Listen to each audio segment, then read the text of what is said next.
my audio was muted over here. Yes, we are back over here for the stream of the second leg, and we are having that poll on the chat section which has been pinned that who is going to get those wins. It is the Hala Madrids. It is the Haka citizens going to cut those parts of yours again, Sergio Aguero. Is it Juventus or it is PSV Eindhoven? What is that going to happen in the second leg? Because to look at the lineups, oh my god, the lineups are damn tempting, guys. The lineups are damn tempting. You can't deny this, what is going on over here, because the Champions League fixtures are really going to take a toll of this. Many things is going to be created, many things, history has to be written, because Santiago Bernabeu has been closed from the top, and there are rumors that some of the city fans who have traveled to Santiago are getting robbed. What about the tifos which were there in the first leg? Are they going to be there in the second leg? Or it is the likes of citizens, are they going to get those recovery? Because the lineups have been confirmed. It is the lineups which has been confirmed, and many things is going to get those roaring aspects out of here. Because if this game is going to any sort of big, those Vinicius Jr. and Bellingham goals, it is that which is going to stand, or there are going to be many things which is going to be happening, because citizens have arrived at the Santiago Bernabeu, and yes, we can watch. The bus has been parked. They are over there for the training sessions, and they have made it big. They have made it big. The preview for the matches over here, the insights are definitely much daunting, but Real Madrid with the lineups, oh my goodness, look at the lineups. It is Vinicius Jr. and Rodrigo on the right backs. Right wings. It was Brahim Diaz who started in the first leg, but Bellingham and Mbappe are there consistently on the forwards. Ceballos and Chouameni is on the defensive midfields. Asensio and Rudiger is back in the squad. Rudiger is back in the squad from the injuries. What would you expect, guys? It is Antonio Rudiger who is back into the squad. Asensio, he is that new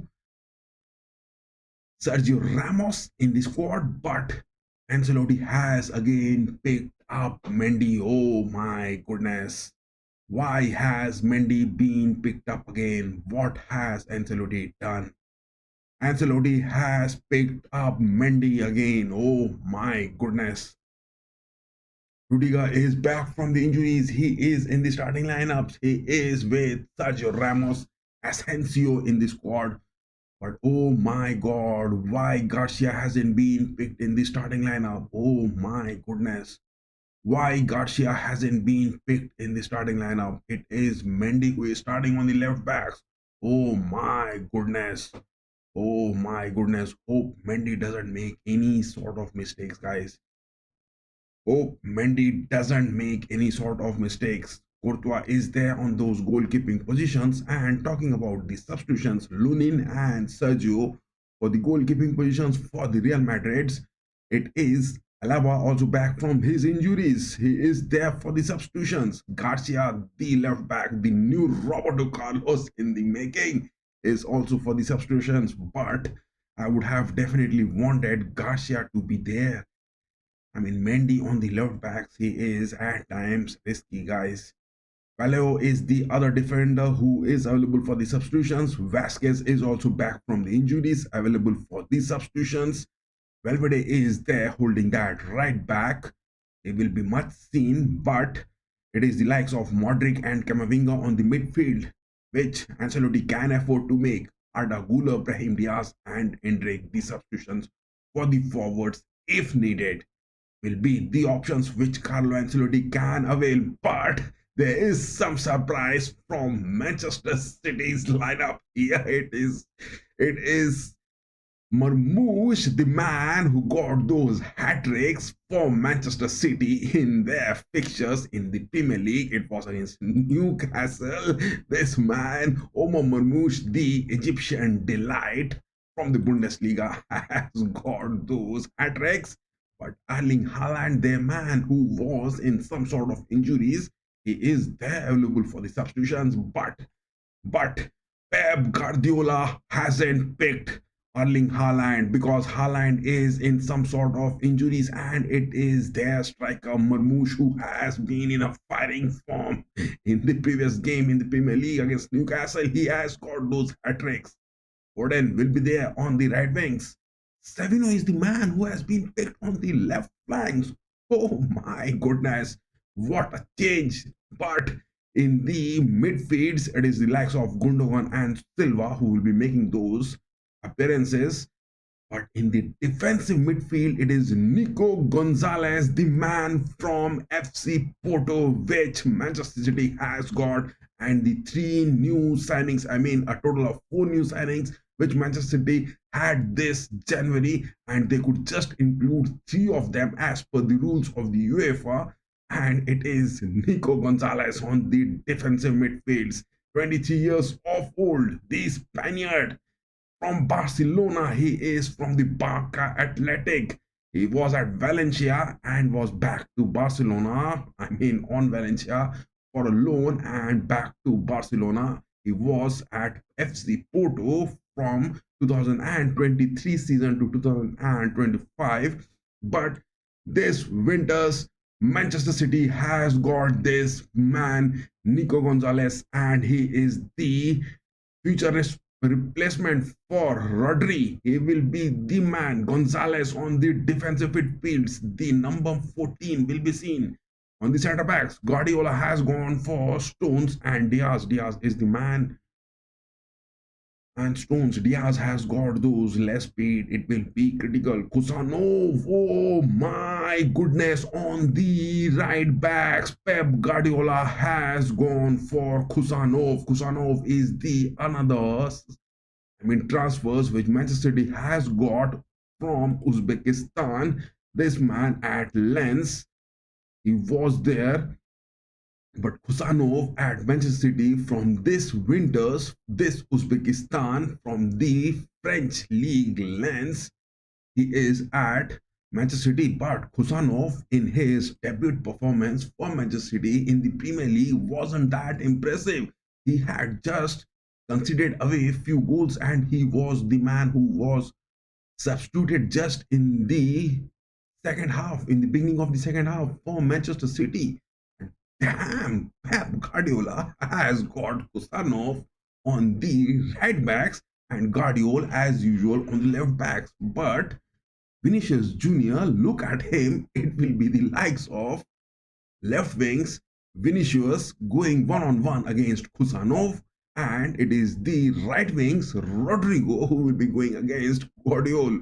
But Bellingham and Kylian Mbappe will be pressing it high up against the likes of Gonzalez, Stones, and Diaz. But Gonzalez, to talk about him at Manchester City, he has just got those two games which he has played. Oh my goodness. Nico Gonzalez, the another Spaniard, 23 years of age, on the defensive midfields. Will he be able to get those deficits which Pep Guardiola's men are facing despite the injuries of their elite Rodri? But for the substitutions, it is Carson and Ortega, the goalkeepers for Manchester City. They have got Nathan Ake, Rico Lewis on the defensive aspect for the substitutions. James McTee, Kevin De Bruyne, Kovacic, and Nunes. But why Nunes hasn't been picked on the right backs? Manchester City, Guardiola picking up Kusanov on the right backs. What a lineup Guardiola is boasting off in his second leg. He is already down by one goal. What is that going to be happening? Because is he all relying on Marmoush to get those goal scoring opportunities? Is it the likes of Foden, or it is the likes of those assists from Silva, or it is Savino? Because on the attacks of Manchester City, it will be the likes of Silva who will be going on against Mendy, or it is the likes of Foden who will be pressing on from the right wings. but it is the likes of Sevino against Valverde. That is a 1-1 win situation for Valverde any day, anytime. Rudiger, the presence of that man, it will be definitely much to be watched. But it is the likes of Haaland on injuries. Jack Grealish is also in the injuries, but they are in the squad and they have traveled to Santiago Bernabeu. But Jeremy Doku is the man, is also in the squad.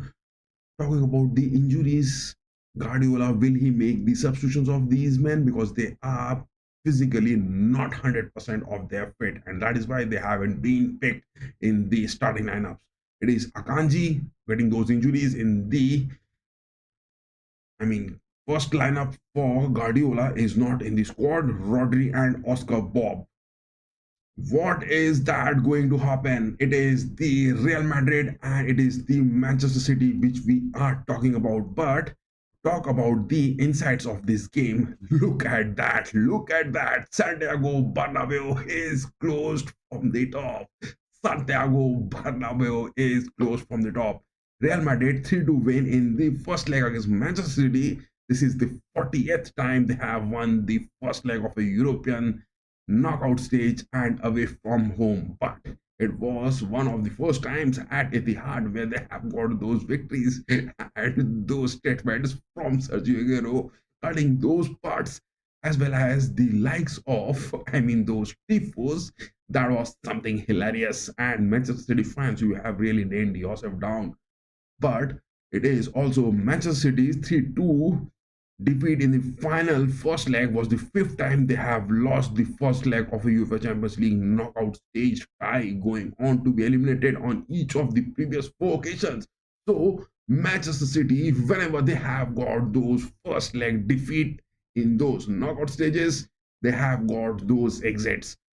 What is that going to be? The bookmakers are definitely making it big, and Manchester City have lost 9 of the 27 UEFA Champions League meetings with Spanish opponents. That is also a big stats boosting for Manchester City. But Real Madrid have only failed to score in one of their last 78 UEFA Champions League fixtures. Man, stats are roaring high. And yes, those of you who had just missed the lineups, it is talking here, boy. It is talking here. We just had the detailed discussion of the lineups, and it is guys, do excuse me of my deep sore throat.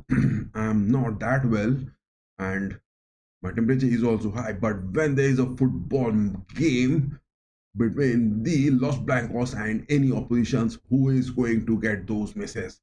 So yes, it is the detailed lineup for the Los Blancos, and we had a discussion of Manchester City's lineup as well. But Vinicius Junior on the left wings, Bellingham, Mbappe, Rodrigo. The 4 attacking aspects which Carlo Ancelotti is posting this season with the likes of Papa Perez. How is that going to happen? How is that going to happen? How is that going to cause those big upsets? I don't think so that there is any opportunity which the citizens will boast of. And from my predictions in this, it is all a win-win situation for the Los Blancos to move into the top 16 of the Champions League, because Manchester City have to face Vinicius Junior, Bellingham and Rodrigo and Kylian Mbappe. But look at the lineups of Manchester City over here. It is Silva, Foden and Sevino and Marmoush on the attacks. But the defensive aspect, Kusanov, Pep Guardiola is playing a big bet over here. Pep Guardiola is playing a big bet over here. Kusanov on the right backs. My goodness, I don't think that this is going to happen. I don't think that this is going to happen. It was Rico Lewis, but not good in the first leg. It was Nathan Ake, but against Vinicius Junior, it is Guardiola who has picked up Kusanov, that new signing for Manchester City, who hasn't been that impressive as well. To talk about Kusanov, he has just got those 3 matches, but he has got a goal as well. Oh my God. But he has considered also 1 or 2 goals for the citizens. So both the ways, Khuzanov, is he going to concede or is he going to deliver those goals? That will be the vital factor for Pep Guardiola and his new signings, whether they are going to be those long existing moments at the Etihad will be also the big question. But Pep Guardiola has also said that he has got those 1% chance to get those big wins out of here, because if citizens are going to qualify, then they have to win this by a goal lead. If this game is going to the stoppage time or whether this game is going on where the referee on the pitch, it is the likes of Istan Kovacs. The previous first leg, it was definitely some sort of refereeing mishaps which were happening, but in this game it is Istvan Kovacs, the referee on the pitch. Game has begun. Look at the controversies of this referee. Istan Kovacs controversy. Oh my god. Oh my god.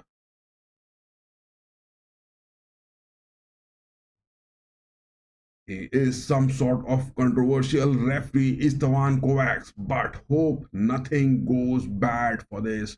Hope nothing goes bad for this. So we had the detailed discussion of the lineups, and yes, the game has just begun. Let's start the stoppage.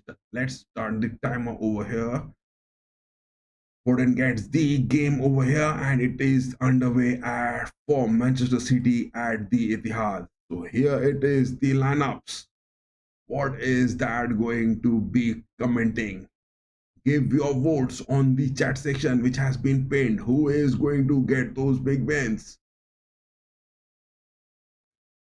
Los Blancos are confined on their defensive half. It is the citizens who are looking to make some sort of build-ups. But Marmoush, look at his positioning. Marmoush is just staying on the likes of Asensio. Rudiger is staying on the left part of the centre backs along with Mendy. But it is Asensio, the man who is online with Marmoush, and Marmoush is initially trying to get those positions out of there. It is Stones who has passed that to Guardiola. Guardiola finds Marmoush. Marmoush against Asensio. Asensio has got that clearance. Look at that young boy Asensio from the Castellas, one-on-one against Marmoush. He has got those clearances. Good effort that is. Guardiola was making those passes. Throw that is for the citizens. Guardiola online. He finds Silva. Back to Guardiola. What a back pass that was from Guardiola. Gundogan recovers that ball safe. Diaz, Stones, Foden. Back to Stones. I mean, Manchester City with Pep Guardiola has picked this lineup because the Los Blancos never goes for those early first half moments, and he must be thinking that they are going to get some sort of relief in the first half and they will try to move this into the second half with those elite players incoming. But will Erling Haaland, will the likes of Grealish, will the likes of Doku will be available? That will be a big question. They are there in the lineups, but physically are they fit enough to get those substitutions? Rodrigo trying to find Kylian, no, back to Valverde. Asensio, look at that composure of number 35, Asensio on the pitch. Look at that from Asensio on the pitch. Oh my goodness. Asensio, the man on the centre backs for the Los Blancos, is showing those big characters, is definitely showing those big characters. Asensio goes for the lock pass. Kylian inside the box. That is the first goal incoming for Kylian Mbappe. I was just talking about it. Is the Asensio who is making the difference. And what a long pass that was from Asensio. Oh my goodness. The Etihad is coming to a destruction. The Etihad is getting destroyed at the Santiago Bernabeu in just 3.5 minutes. Oh my goodness. Look at that. Asensio and that long ball to Kylian Mbappe. Mbappe is roaring high. Come on, big. What a pass that was from Asensio. Oh my goodness. What a pass and what a finishing. Santiago Bernabeu is roaring high and the citizens are going to get big cooked up over here. They are going to be a big pile of meat. They are going to be a big pile of meat. Guardiola has his hands on his bald head and look at that celebration from Kylian Mbappe. Oh my goodness. Los Blancos has caused that big, but Asensio, time and again, he is showing that character. The man from the Castillas has made that difference, and the 200 million signing Kylian Mbappe. Those of you who were saying that Kylian Mbappe is not a fit at the Los Blancos, look at that. What Kylian Mbappe is capable of. Oh my God. It was Diaz and Stones who were trying to get those blocks. Let's have a recap of it. Yes, it was Stones and Diaz who were trying to get those blocks. But Kylian Mbappe, with his speed, he is as fast as lightning to be stopped by this rigid defense of Manchester City. And this has ended. Oh my goodness. I think Stones is the man down with some injury. What has that happened? Oh my goodness, Asensio made that pass so good. Diaz failed to get those head interceptions. It was Stones running to get some sort of blocks. There was Courtois who was just moving high up on the pitch to get those deflections. And what a clinical finishing from Kylian Mbappe. Oh my goodness, time and again, this clip will be played in the history of the UEFA Champions League, and this goal conversion. And look at that celebration from Kylian Mbappe. Oh my goodness. Guardiola has his worries again. Guardiola has his worries again. John Stones is looking a bit injured. Much of the time wasted. Look at that assist from Asensio. Man, who was expecting that they are going to get those one goals so quickly? Yes, Stones is the man injured. Pep Guardiola is forced to make those substitutions. Bernardo Silva, his face is pale as a white apple because he knows that what is in store for him in the rest 80 minutes of the gameplay. Oh my goodness. Stones is the man. He is moving out of the pitch. Stones is moving out of the pitch. That is a big statement. And in just 3.5 minutes, it is that goal scoring opportunity which has been converted. And Asensio, this is called Madrid. This is called Madrid. Yes, it is Nathan Ake coming onto the pitch. Stones being called off. Much worries for Guardiola. It is the injuries which is definitely hurting him big. It is the injuries which is really hurting him big this season. It is definitely the injuries which is causing those worries. I mean, it is not only Pep Guardiola, it is the likes of many big managers in the history of the Champions League is getting those bad moments because of those injuries. So is the friend and foe as well as the rivalry going to end? Is it that the save the queen or save the king for the Etihad is going to be over? Because on an aggregate it is now Madrid 4 and the City at 2 or 2. Game has commenced. Courtois passes that to Asensio. Asensio again going for those long balls, but this time it was for Rodrigo. Asensio has made that difference big. Asensio has really made that difference big. And yes, guys, those of you who are watching it, do give your votes on the chat section that who is going to get those wins big time. Definitely it is going to be the Hala Madrids. It is going to be the Haka citizens, or it is going to be the Juventus and PSV Eindhoven. What are your predictions? And we made those predictions of ours from the starting of the stream. You can just drag it and watch it by scrolling the timeline bit ahead of it. Gundogan passes that to Foden. Foden gets it, but Marmoush in an empty space. It is Silva. Guardiola will take that shot, blocked from Tchouaméni. It was just inside the box. Guardiola just had that inside the box moment. Look at that. Ceballos is having those nutmegs and he is dribbling past so good. Suddenly, look at that from Ceballos. He is also showing those big characters on the pitch. Ceballos was dribbling it good against Guardiola and Silva on the pitch. Ancelotti has already said that this is just the beginning of the season. That is what that manager is capable of. He is that, cool iceberg who stays with those patience. He has those cool nerves. That experience, that talented bag who is there in the Champions League just commented that it is those starting of the season for him, because in the long fixtures of the Champions League, in the La Liga, they were performing well, but all the refereeable decisions which were made, Los Blancos getting those losses, and it is those penalties which were awarded to Barcelona. That is a shame. La Liga with those refereeing, it is a big shame.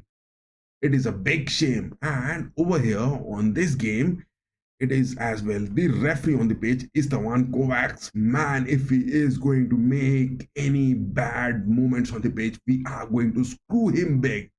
It's the one Kovacs. If you are going to make any bad decisions on the pitch, we are definitely going to screw him. And in the previous fixtures as well, it was the likes of the referee who made those critical decisions. It was Clement Turpin, the man in the first leg who was causing those disrupts. Real Madrid has been facing those bad moments of refereeing this season in the La Liga, in the Champions League. But who is going to stop the Los Blancos? Who is going to stop Kylian Mbappe from scoring? And adding more to it, it is Asensio who is making that count big. What a character from the Castillas. It is Asensio, the man who has got those assists in the Champions League. This is going to be huge. This is going to be huge. And yes, guys, those of you who are watching this, do give your votes on the chat section that whether it is the Madrids who are going to win it big, it is the Haka citizens who are going to win it, or it is the likes of Juventus and PSV Eindhoven.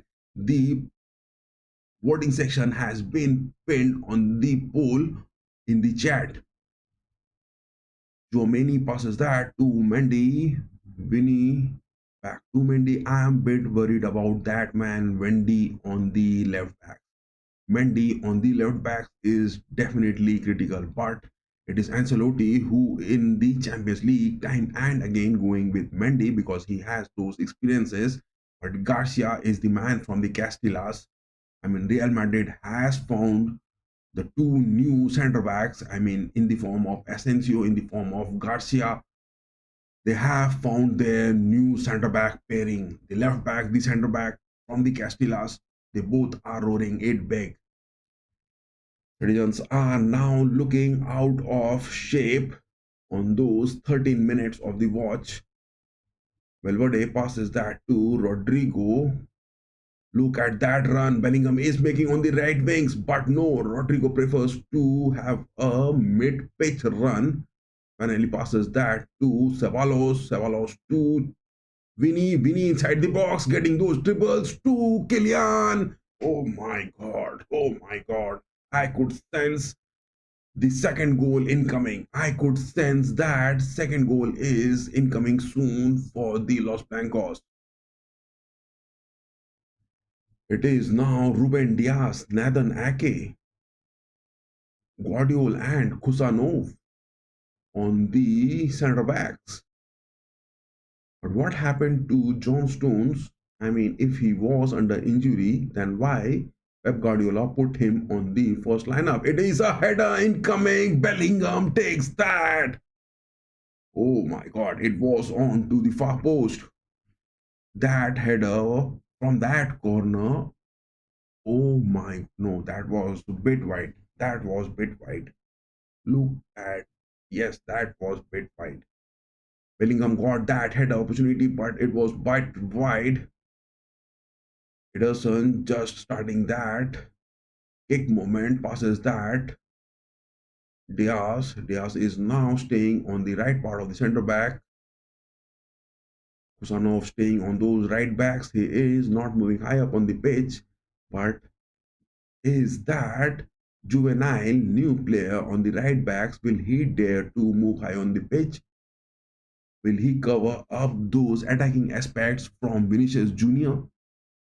Big aspect. Citizens might be losing this, but if the two new signings, Gonzalez on the defensive midfields and Kusanov on the centre backs, if Citizens are going to get it somewhat good, then it will be definitely their future talking into this.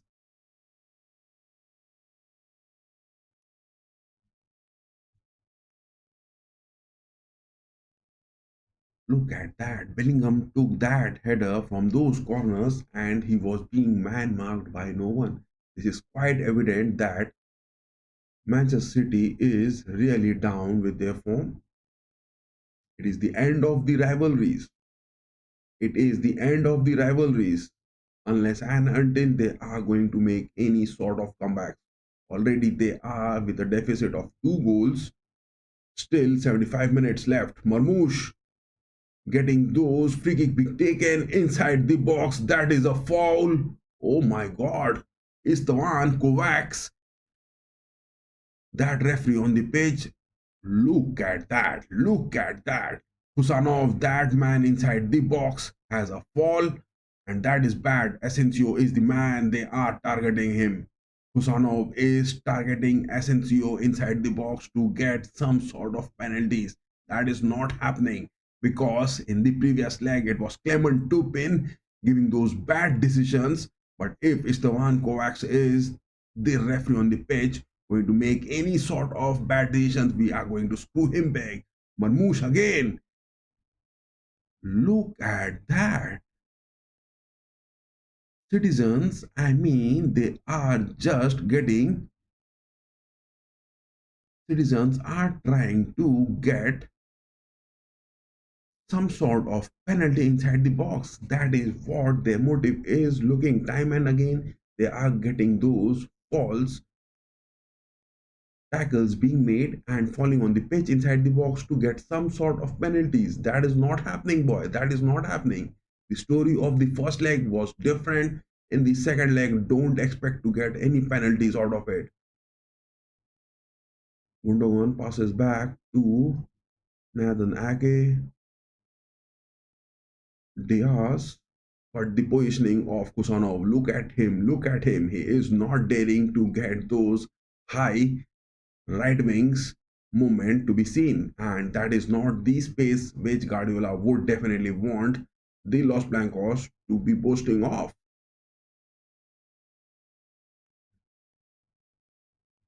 Kusanov has his eyes on Vinny Jr. Vinny Jr. has got the possession. He is up against Kusanov.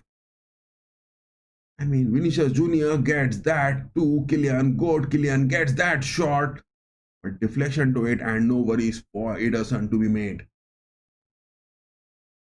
That was a deflection from Diaz. Diaz gets that deflection, but at the cost of a big corner incoming. Rodrigo going to take that corner from the right wings with his right footer. Will he curl that into the box for a header? Or will he go for that short one? It is a header incoming for Bellingham again. Look at that. It is that first post where the Los Blancos are getting those header opportunities time and again, and no one is getting those man marking. It is looking quite evident that the citizens are not in their, I mean, at least in their some of the best forms to be happening. Rodrigo, Bellingham, build up. Bellingham back passes to Chouameni. Chouameni to Valverde. Ceballos. Chouameni again. Bellingham has been tackled bad, has a fall on the pitch. Rodrigo finds that space. He is cutting it. He has got Kylian. Will he make that shot? Kylian takes that shot. Again, that is a block. Kylian is the man looking in big form. Kylian is the man, he is looking in big form because every time he is getting those position on the edge of the box, he is going for those shots to be taken. It is Ruben Diaz who is man marking those shots from Kylian. 20 minutes on the watch. 20 minutes on the watch. Guardiola has made those substitutions already. He hasn't got any more big substitutions to be incoming. It is the injury laden team for Guardiola against the rising in form of those young players in the squad from Ancelotti with the likes of those 200 million Kylian Mbappe and Vinicius Jr. Look at that from Bernardo Silva against Rudiger. That tiny little man, he is trying to get some sort of Valverde. That was Valverde getting those shots. I mean, look at that aspect. Bernardo Silva, that tiny little man, he is trying to get some sort of physical tackles against Rudiger. How is that on this holy earth going to happen? Again, that corner incoming. Ceballos this time. What a good goal that is. Rodrigo gets that interception on the edge of the box. Marmoush is trying to get some sort of single man army job to be seen on the pitch. Because Sevino and Marmoush are staying up, whereas Foden and Silva are staying bit down. Look at that. Kusanov has made that tackle bad. Vinicius Jr. will he try that? But no, it is Kusanov again getting those interceptions. Citizens, their legs are trembling. These centre backs for the Citizens, it is the Kusanov, it is the Ruben Diaz, it is the likes of John Stones, it is the likes of Guardiola, and now after those replacements, it is Nathan Ake. It is quite evident that the Citizens, their legs are trembling and they are feeling that pressure of Santiago Bernabeu. The Citizens are feeling the pressure of Santiago Bernabeu. It is quite evident with those tackles which are doing on their defensive aspects. Bellingham inside the box, getting past Kusanov. He is manhandling Kusanov. He gets a pass into the box for Rodrigo. Man denied. Kusanov is the man, the new signing. He has got those 3 games at City, 1 goal he has got in his bags, but his legs are trembling high. Kusanov's legs are trembling and shaking with those pressure moments. Rodrigo with that corner. Deflection from Ederson. A good save. Valverde retracing it, passes that to Kylian. Valverde back passes to Ceballos. It is the likes of Ceballos and Mendy staying on the defensive aspects. Courtois passes that to Ceballos again. Madrid are looking to gain those formations back after those corners being taken. It is that transition where City has to make those press high. But is that going to happen? Because Marmoush is now seeing bit reluctant and not even moving high up on those attacking aspects to be made. I mean, in the mid-pitch, Citizens are looking bit comfortable, but at their defensive errors, that is what Guardiola is facing so bad. Valverde makes that pass to Rudiger, but Asensio is the man who has been tackled on the pitch and he is down to the pitch. Look at that tackle from Marmoush. A card has to be given. Look at that tackle from Marmoush made. Man, Asensio with that through ball, long one. I mean, he just got past Ruben Diaz And it was Kylian Mbappe who got those finishings. I mean, just have a look of the recap of the first goal. Kylian Mbappe nailed it big, man. Kylian Mbappe has nailed it, dug it deep into the nets of the citizens. Bellingham goes for Vinicius. Vinny speeding up. He has got Kylian, Rodrigo, as well as Valverde is moving high up on the pitch. Kylian on the left wings gets a cut in. He is getting those dribbles. It is a handball from Nathan Ake inside the box. But no, the referee asked the game to continue. Valverde passes that to Ceballos inside the box. Ceballos back passes to Chouameni. Marmoush is having those interceptions, but he is that lone wolf who is trying to get those moves at Los Blancos. I mean, how can a lone camel make those defenses? He has to have those assists incoming.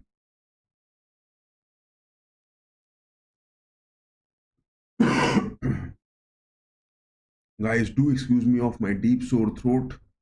I am having those high temperature as well as not that fit enough. But it is that game of the Los Blancos. How can you afford to miss that? Any football game, we are always there for you, boy.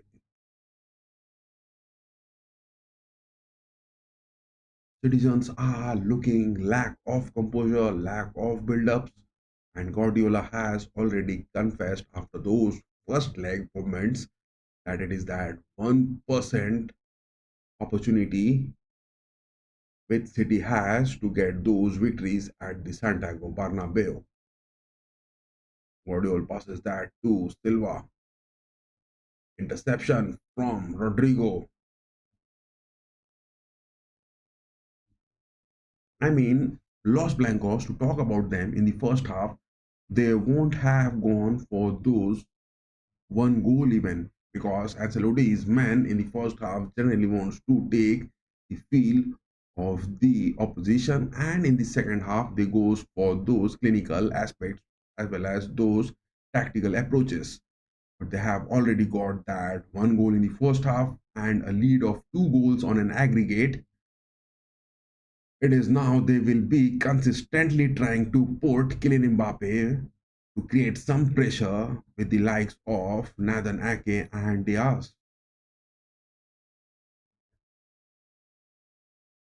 27 minutes on the watch. Bernardo Silva goes for those, but interception from Chouameni. Look at that, a foul. That is Gundogan getting those yellow cards. That is a definite one. Citizens are lacking those composure and now they are going for those yellow card commitments to stop those counters from Los Blancos. That is bad. That is bad. It is showing the characters of the Los Blancos at the Santiago Bernabeu. It is definitely showing those characters. This is definitely not the watch. And yes, guys, those of you who are watching this stream, do give us those votes on the chat section which has been pinned, who are going to get those big wins. And on the other hand, the matches which are already ongoing, it is the likes of Borussia Dortmund against Sporting CP. Borussia has qualified. They got those 3 goals against Sporting in the first leg at Lisbon, and in the second leg here at the Signal Iduna Park, that was a goalless second leg, and it is Chouameni again. Kylian gets that shot. Ederson gets a safe touch to it, and that is a block. That is a good block from Ederson. Yes, the point which we were talking about is that Borussia Dortmund in the second leg against Sporting CP has got, I mean, that is a goalless second leg which happened. But to talk about this, I mean, in this, it was Gurase who has missed a big penalty. I mean, Gurase is that man. He has got those 9 goals this Champions League season. He is the top leading scorer of the Champions League this season with 9 goals in his bags. has missed a penalty. That was definitely not expected from Dortmund, but they have got their tickets into the last 16, and it will be the talking moment. On the other hand, it is Eindhoven at the home of Philips Stadium facing Juventus, the old lady. But Juventus has got, I mean, Thiago Motta's man has got those one goal lead on an aggregate. Can PSV Eindhoven make it happen? Peter Bosz, their manager.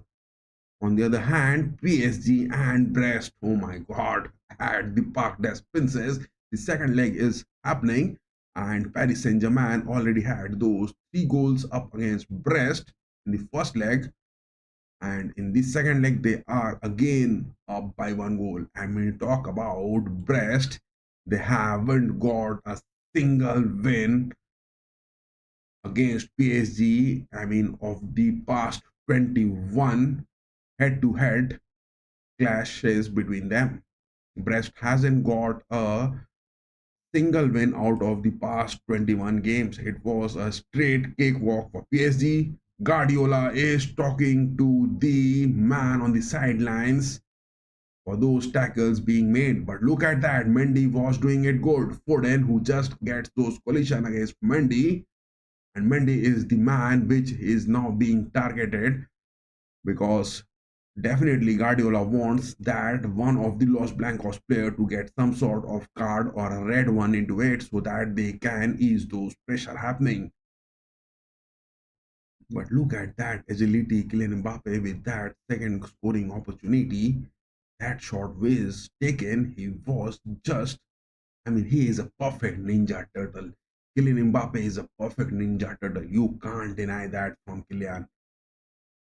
So yes, PSG against Brest, that is a one-way game. PSG getting those 4 on an aggregate, and it is the likes of Dortmund getting those 3 on an aggregate, goes on to the top 16. It is the decider, PSV Eindhoven and Juventus. Juventus with a 1-goal lead on that aggregate, but Real Madrid now have got those 2-goal lead. That is the talking point of this Champions League night which we are having. I mean, all these score lines are there on my panel on the bottom part of this screen, as well as there is a poll section which has been pinned on the chat, that who is going to get those big wins. What is that? The game is getting those halt, and if this referee on the pitch in the game between Los Blancos and City, Istvan Kovacs, is he going to cause any sort of disruptions? Definitely that will be a bad moment from him. Mendy, Chouameni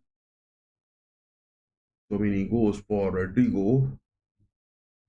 Los Blancos, with their passes long enough, are getting those disturbs. It is Vinicius Junior who has got Rodrigo. Rodrigo goes for Kylian. Kylian gets that shot. Oh my god! Oh my god! Kylian Mbappe has cut in again. Guys, Kylian Mbappe is making a mockery of Ederson, and it is the red face of Pep Guardiola drinking his blue bottle. Time and again, Kylian Mbappe is roaring. Till 200 million worth Kylian Mbappe. More than that, but not a single penny less to it, has scored his second goal at the Santiago Bernabeu in the second leg against the Citizens. Oh my goodness. Bellingham made that pass good for Vinny Jr. It was Rodrigo finally gets those passes. Kylian, he made a mockery of Kusanov, and yes, he made those mockery. It was Kusanov and it was Guardiola. Both of them had a fall. Neither the likes of Diaz nor the likes of Nathan Ake were there for going, but everyone was present inside the box. And now it is Kylian Mbappe who has got that second goal.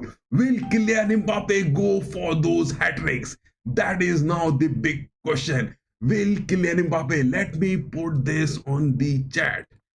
Let me put this on the chat. Will Kylian get his hat trick? Will Kylian get his hat trick today? Another question which has been pinned on the chat, that whether it is the likes of Kylian Mbappe who is going to get those hat trick today or not. It is going to be Kylian Mbappe who is going to get those hat trick or not. Will Kylian get his hat trick? And to add more to this question, will he get those hat tricks in the first legs? It is Kylian again. First touch, but though that pass to Rodrigo wasn't good enough, interception from the citizens. The aggregate now is 5-2, 3 goals deficit. Injury laden Manchester City, lack of form from the players, citizens and Guardiola.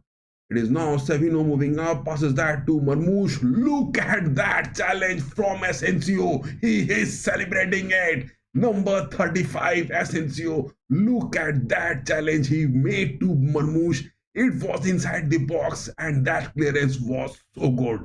Asensio is the new Sergio Ramos, nailing it big. Two men talking on the pitch. It is Asensio and it is Kylian Mbappe. Two men from the Los Blancos are talking from their legs on the pitch of football at Santiago Bernabeu. It is Asensio and Kylian Mbappe. Big moments, big moments. 5-2 on an aggregate. City with those headers. That was a deep down header. What was that? Marmoush has to take those opportunities incoming. It is also quite evident that now Marmoush is having the pressure being felt. It is quite evident from his face that he is feeling those pressures.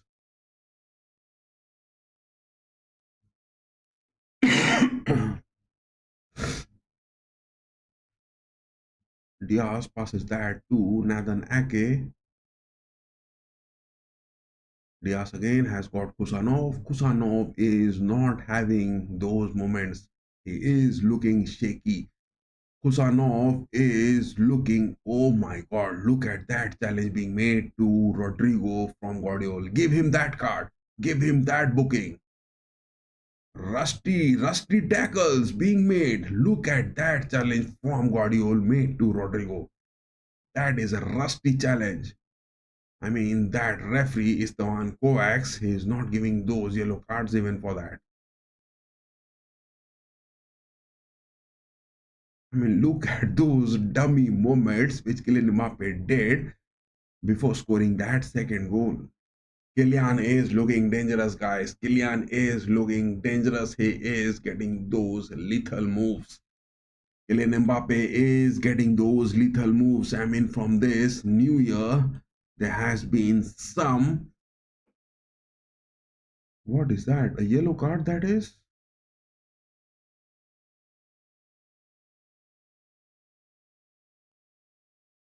What a shit moment. This referee on the pitch. But what is that yellow card? Bellingham touched the ball first. That was definitely a good challenge. That was definitely a good challenge. Bellingham touched the ball first. But Foden is getting those nuisances for getting those bookings. It is now Bellingham who has got those yellow card and he will miss the next game.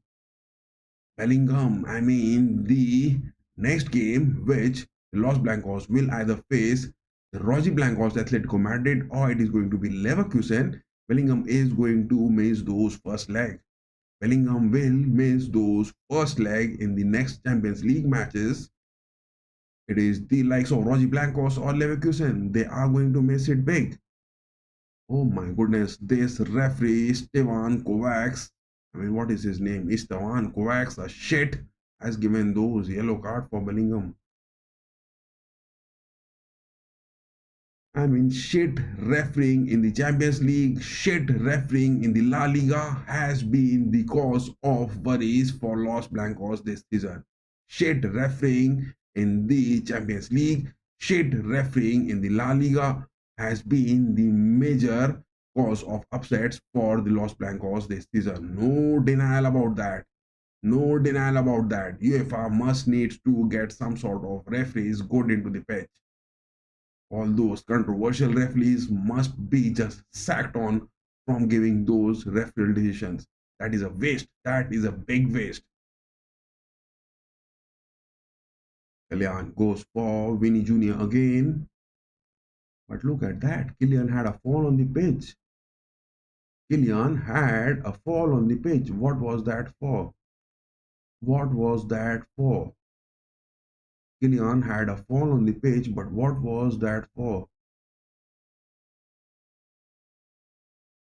Why Kylian had that fall on the pitch? Was he being tackled? Something is not looking good from the tackles which the citizens are making.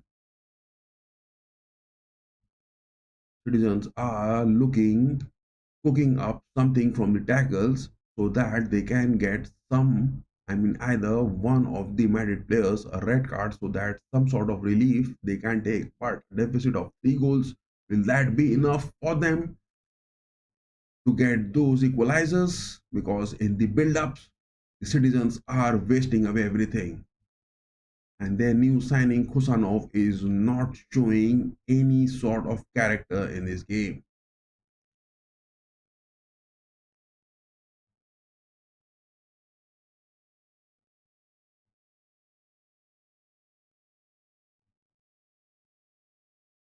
Look at that challenge made. Look at that challenge made. It is that man Nico making his appearances for the Champions League.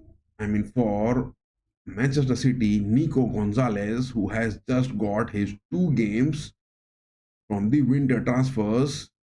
He is that man from FC Porto, previously from Barcelona. This man, Nico Gonzalez, from the Barcelona Academy, Barca Athletic, at FC Porto, and now at Manchester City. He just fouled Kylian Mbappe so bad. He just fouled Kylian Mbappe so bad, but this referee, Istvan Kovacs, the internet will be roaring high for those refereeal decisions if he is going to make it big. In the previous leg, it was Clement Turpin, the referee on the pitch, who was making those bad decisions. And now it is that Bellingham getting that yellow card, misses the first leg for the next upcoming fixtures of Los Blancos. And now it is Kylian Mbappe who had a fall on the pitch, but no cards being shown for the citizens. Biased refereal decision going on in the Champions League, biased refereal decisions going on in the La Liga as well. No denying the fact. You can't deny that fact. Diaz passes that to Nathan Ake. Diaz gets Marmoush. Marmoush not making any sort of clinical things happening, and I was totally amazed that Manchester City has placed Kusanov, that player, on the right backs, and Guardiola is asking Kusanov to make some moves on those right backs. He wants to find Guardiola on the left backs, and the same thing happening from Kusanov on the right backs. Is that going to happen? Guardiola has gone mad. Pep Guardiola has really gone mad, and he needs some sort of rest from football to get his mind some peace. The decisions which Manchester City, Pep Guardiola is making, he needs those rest. Pep Guardiola definitely needs those rest to be happening. If it was the likes of the player Nathan Ake who replaced John Stones, then why Nathan Ake was not in the first lineup and Kusanov on the right backs? Nathan Ake could have played on the right back. I don't know, man. Guardiola has simply lost his mind. That is a clearance from Courtois. The ball is off for a throw, saving a big corner, just on the end of the first half. 44 minutes on the watch. Timo Courtois has saved a big corner and got it that in place of a throw. Silva taking that for Gundogan. Gundogan trying to get some sort of cut in, and he wins that free kick. That free kick, oh my goodness. Valverde and Gundogan, both of their legs were so high, and hope Gundogan is safe. Hope Gundogan is safe. He hasn't got those hit on those bad areas, abdominal parts. That is definitely a big concern.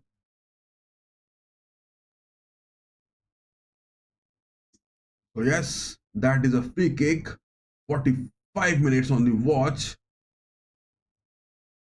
Can the citizens get at least a goal in the first half? Because on an aggregate, they are trailing behind by 3 goals on a lead. Foden takes that cross, header for Guardiola, Nathan Ake, both of them misses it. The ball is off for a goal kick. 45 minutes are up. 2 minutes of added time in the first half to be added. 2 minutes of added time in the first half. That is 2 minutes of added time in the first half to be added. No denying the fact Los Blancos have been doing it good, and the two men who were talking big, it is the likes of Asensio and it is the likes of Kylian Mbappe. Both of them have been roaring. Courtois goes for that long goal kick. Interception that is from Diaz. Passes happening on the mid pitch. It is now Gundogan moving bit high, passes to Silva. Silva passes to Nico. Gonzalez. Gonzalez gets Foden. Savino. No involvement of Marmoush and no involvement of Kusanov. Both of them are not getting those alignment ready. No involvement from Kusanov, no involvement from Marmoush. I mean, citizens with those 11 men on the pitch are playing with those 9 men, 2 odd men, not contributing to anything. Not contributing to anything. 1 minute, 37 seconds, 2 minutes of added time. I mean, referral decisions to be talking about in the first half, it is the one Kovacs who has made some sort of hilarious decisions. He has given away those cards. That was definitely not good, but he had given a card for Gundogan. No worries about him because he is definitely not going to play the next Champions League. It is a big story which is going to come the next season, not this year. But he has given those yellow card booking for Jude Bellingham. That is a bad one because Real Madrid in their next Champions League fixtures will definitely get to face either the Rogi Blancos, Atletico, or it is going to be the Leverkusen. Yes, it is that. Esteban Kovacs, the referee on the pitch, has blown the whistle, and here comes the end of the first half. Oh my god, what is that? It is the end of the first half. What a great performance from the Los Blancos, and the stats are talking it so big. The stats are talking it so big on the pitch. I mean, the game started with this lineup, and I was just from the starting of this team was demanding that from the aspects of Ancelotti, why Mendy was picked on the left backs. I wasn't definitely satisfied with that. It would have been Garcia, which Ancelotti has now to pick in the starting lineup in the Champions League. But Garcia is that man who is being picked in the La Liga for the first lineup for Ancelotti.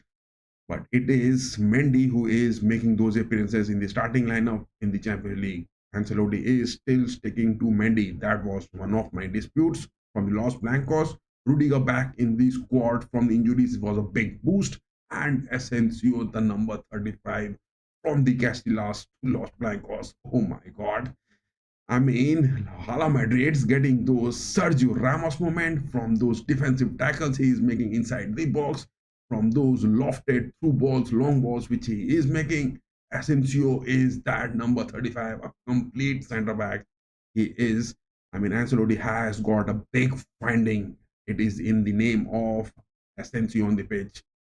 Rodrigo in the starting lineup was is definitely a good one. Chouameni and Ceballos on the midfields. Bellingham, Kylian, and Vinny Jr. were there.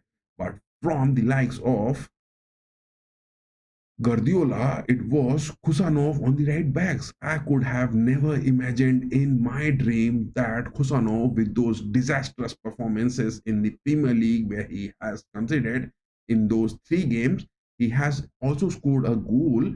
But adding to that, he has been disastrous on the centre backs. Kusanov hasn't got those alignment at the City. I mean, the team, I mean, the formation which Guardiola is trying to have. Foden, Savino, Marmoush, Gundogan, Silva were the other men who were there. I mean, to talk about this, it was the lineup for the Manchester City so good, but no denying the fact. I would definitely want. I would have definitely wanted either. I mean, Rico Lewis is that defender which they could have got, but Rico Lewis didn't perform so good in the first leg. Apart from that, there was no options which Pep Guardiola was having, but it was Nathan Ake who was made the substitutions after John Stones departed. But why Nathan Ake wasn't put on the right backs and instead Kusano was placed? Pep Guardiola is making those back tactical moves. Ruben Diaz, Guardiola as usual, back from those stunts in the previous game against Newcastle. Gundogan, Silva, everything was looking good for Manchester City apart from those Kusano moments. And for Real Madrid, it was those Mendy moments which was making me feel some sort of discomfort into the lineups. And yes, the lineups of the Los Blancos from the start was definitely this one. They still have got the opportunities of David Alaba, Garcia to be made, Vallejo, Vasquez. They have got those 4 defenders ready. Ancelotti has got his squad ready for the next Champions League fixtures. 4 defensive substitutions they have got. Alaba back from injuries, Garcia is there, regular one, Vallejo, Vasquez is also back from the injuries. And on the mid pitch, it is Camavinga and Mudryk. It is the likes of Ceballos and Chouameni. 4 mid pitch Real Madrid players available, and it is the likes of Arda Güler, Brahim Diaz, and Endrick. But Manchester City, with the injuries of Erling Haaland, Grealish, and Doku, but still they have travelled to Santiago Bernabeu and they are on the substitutions. Matheus Nunes, Kovacic, and De Bruyne on the mid pitch with the likes of James McCarthy. But the stats are definitely showing it big over here. To talk about it, I mean, this is definitely big numbers talking. Look at that. It is definitely the big numbers talking over here because it is just one shot which Manchester City has got, but not on target. That was just a shot taken, but it is those 7 shots which the Los Blancos has taken it. I mean, so good, and 3 on target. Out of that, there was a one big chance, and they have got those conversions. Asensio, that man, creating those differences in just starting of those 3.5 minutes, and Kylian Mbappe getting those clinical finishings. And again, Kylian inside the box getting those dribblings, and 2 of the citizens falling inside the box for those tackles, but it is Kylian Mbappe who is making those moments so lethal. 5 corners for the Los Blancos, 3 fouls they have committed, 7 fouls which Manchester City has committed in the first half, and look at that, is just 218 passes. Manchester City with such less passes. I mean, that possession game which you are talking about, it is not happening for the citizens. 210 passes for the Los Blancos, which wasn't even expected from my side. I was thinking that Los Blancos will definitely look to get those assessment in the first half, which Ancelotti does most of the time. And in the second half, it is the likes of those tactical moments which Ancelotti will implement and get those results because they were already having those 1 goal lead. But now the aggregate is standing tall of 5-2, 3 goal differences. Ancelotti's men will get those big boosts after those victories against those, I mean, injury-laden citizens and those bad moments which Guardiola's men are having. And yes, those of you who are watching give us those. Oh my god. No, yes. The second half hasn't yet started. I thought the second half has started. Yes, those of you who are watching this, give us those votes on the chat section, which has been pinned. The poll. It is the Hala Madrid, it is the Haka Citizens, it is going to be PSV Eindhoven, or it is going to be Juventus. And on the other hand, PSV Eindhoven and Juventus in the second leg, the halftime whistle has been blown, and Juventus still having that one goal lead in the aggregate. Paris Saint-Germain against Brest. Oh my goodness. PSG has scored their second goal in the second leg. It is a total of 5 on an aggregate. PSG are leading this against Brest. No way, it was definitely going to be a one-way for PSG. Borussia Dortmund and Sporting CB, the game has ended. Dortmund, with those 3 goals in the first leg, have already booked their spot. And in the second leg, it was goalless. But in this game, it was the likes of Gurase who missed those penalties. Gurase is the top scorer of the Champions League this season, 9 goals.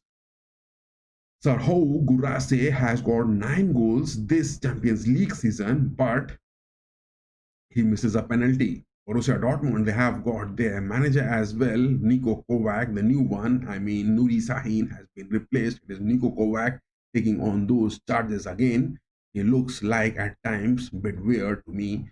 And on the other hand, Aston Villa and Liverpool, oh my goodness, Aston Villa has leveled 2-2 against Liverpool. Liverpool will get a penalty or not again in the Premier League. That will be also the aspect to watch.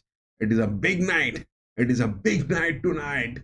And the second leg will start, but just let me have some sort of break as well, because it is these stats. Yes, you guys just tell me in the chat section that what is going to be the substitutions which is going to be happening. What is the substitutions which is going to be happening? Let me take a short break, and yes, I will be back into the second half. A 1 minute of short break, and I'll be just back. Do stay tuned, guys, and give your votes on the chat section and watch our different videos of the Premier League, the Serie A, La Liga, Bundesliga, Champions League, Europa League. Everything is there in a different playlist. And check our vlogs playlist as well. Do stay tuned. I'll be just back in 1 minute.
The second half hasn't yet started, and it is about to begin, and we are back on the right time.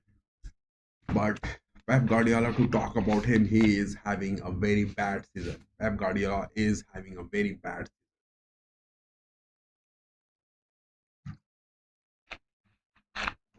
Pep Guardiola is definitely having a very bad season. He has got those ugly scratches on his face. He has got those ugly, humiliating defeats in the Premier League. He has got those Champions League defeats. He is getting on the verge of extinction. I mean, to talk about Pep Guardiola, he is definitely on the verge of getting those extinct. I mean, in the Premier League, he is at the fourth spot, but 1 point ahead of Bournemouth and 1 point ahead of Chelsea and 2 points ahead of Newcastle. They got those big wins against Newcastle in the previous fixture, but trailing by 1 goal at their home in the first leg against the Los Blancos. They are doing it back, and the second half has just begun. Are there any sort of substitutions which has been made? Any substitutions which has been made? No substitutions. Pep Guardiola is still sticking with that number 45 Kusanov on the pitch. 2 goals from Kylian Mbappe in the first half, and in the stats, Manchester City has just got a single shot, but that wasn't on the worries for Timo Courtois. They haven't got a single shot on target. Manchester City are just lacking it big. And in the second half, let us get the substitutions once again. No substitutions yet being made. And the game begins in the second half with no substitutions. Carlo Ancelotti definitely doesn't go for those substitutions. And it is definitely Pep Guardiola who definitely would have wanted those substitutions to be happening, but no, he hasn't. He hasn't got. And in the XG, if you're talking about, Madrid have produced 0.74, whereas for Manchester City in the first half, it is 0.05 XG from a single effort only.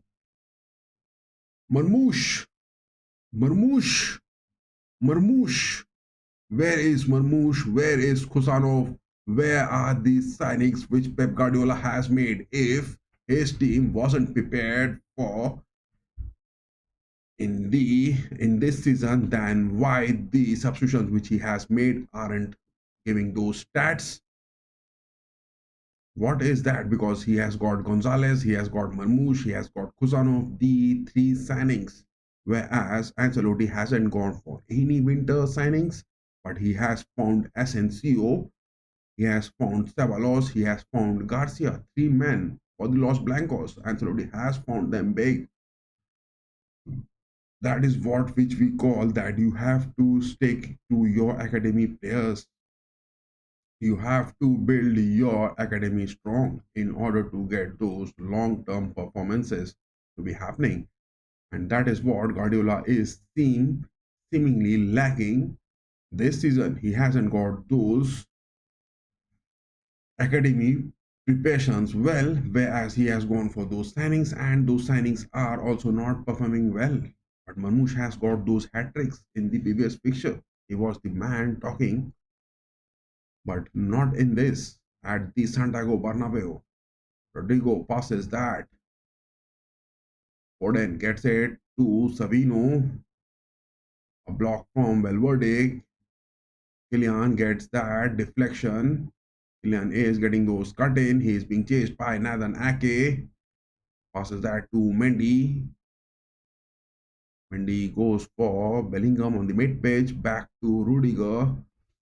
Rudiger goes for Asensio again. Valverde. Rodrigo dropping in. Has got Valverde. Good pass that is.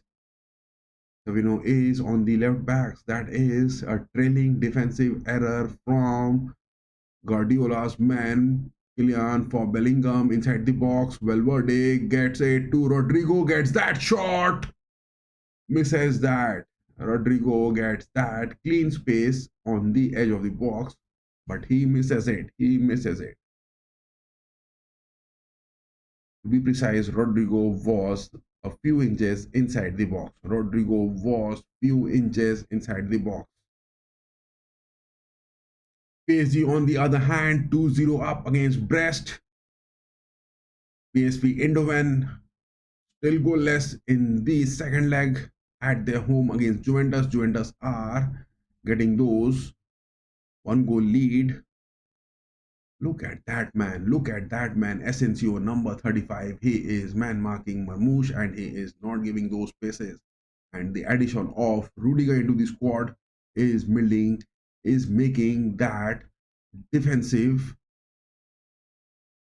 pitch from Ancelotti so good. I mean, the starting lineups which was there for Manchester City, it is the same. It is only the first half substitution where John Stones was a bit injured and Nathaniel made those appearances. And from the likes of Real Madrid, the same lineup which they were having in the first half, they are continuing with that. The two lineups for both the teams and the second half on the way. Valverde passes that to Bellingham. Los Blancos are now boasting of those two goal advantages which are those having. It is a pass for Vinicius Jr. inside the box, but no, Ruben Diaz gets that deflection. Vinny Jr., those recovery moments which is having, cuts in into the box. Ruben Diaz is man marking Vinicius Jr. This time he has done his job good. I mean, it is that lightning speed of Kylian Mbappe which has made those two goals. Definitely. Will Kylian Mbappe get those hat trick in the Champions League? Will Kylian Mbappe get his hat trick today in the Champions League? Kylian again. Kusanov. Nico. Both are man marking him. Kusanov passes that to Diaz, but Diaz gets those clearances at the cost of a corner. Corner incoming for the Los Blancos, but suddenly now it is Sabalos who is being seen taking those corners, the new man for those corner taking capabilities for the Los Blancos. From the left part of the pitch with his right footer, will he go for those curls or a short corner? What is that going to be incoming? Can Kylian Mbappe get his hat trick? Ceballos goes for those short corners. Vinny, Valverde, Rodrigo. Rodrigo gets that shot. Oh my god, it was straight to Ederson. It was straight to Ederson. Rodrigo again. Vinicius. Vinicius is getting those dribbling movements inside the box. A chop-in ball for Valverde on the edge of the box. It was Marmoush who was staying there alert on the pitch. Mendy getting those recovery passes to Chouameni. Bellingham. Bellingham goes for Valverde on the right wings. Valverde with that cross, a cut in from Rudiger. Bellingham, Rodrigo, none. Oh my god. It was that third goal incoming. I can sense that third goal incoming for the Los Blancos at any time. Chouameni for those lofted passes. Interception. Guardiola has fallen on the pitch and it is looking that the citizens want this game to end any time sooner than the stoppage time. The citizens want this game to end any time sooner than the stoppage time. They don't want this game to continue long. The citizens don't want this game to continue long. Definitely, the citizens don't want this game to continue long. They want this game to end as soon as possible. The stats are really looking disheartening for Pep Guardiola's men. I mean, they haven't got a single shot on target so far. It is 54 minutes on the watch. whereas 9 shots from Los Blancos, and now they are looking, setting up those big rockets, launching straight for Ederson. Ceballos tries for those right footer long balls, but Silva gets that interception. Back pass to Courtois. Courtois has those clearances good. Bellingham interception. Look at that. Kusanov has shown some character in at least getting those interceptions.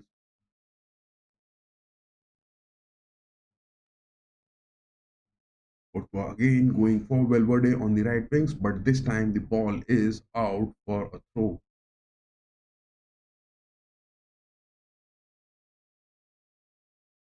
Manchester City is not having those players which can create those differences.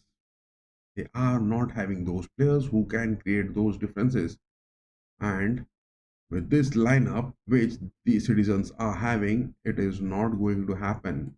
It is not going to happen. Already it is their man, Nico Gonzalez and Gundogan. Both of them are on a yellow card, but they are not going to play those next Champions League fixtures.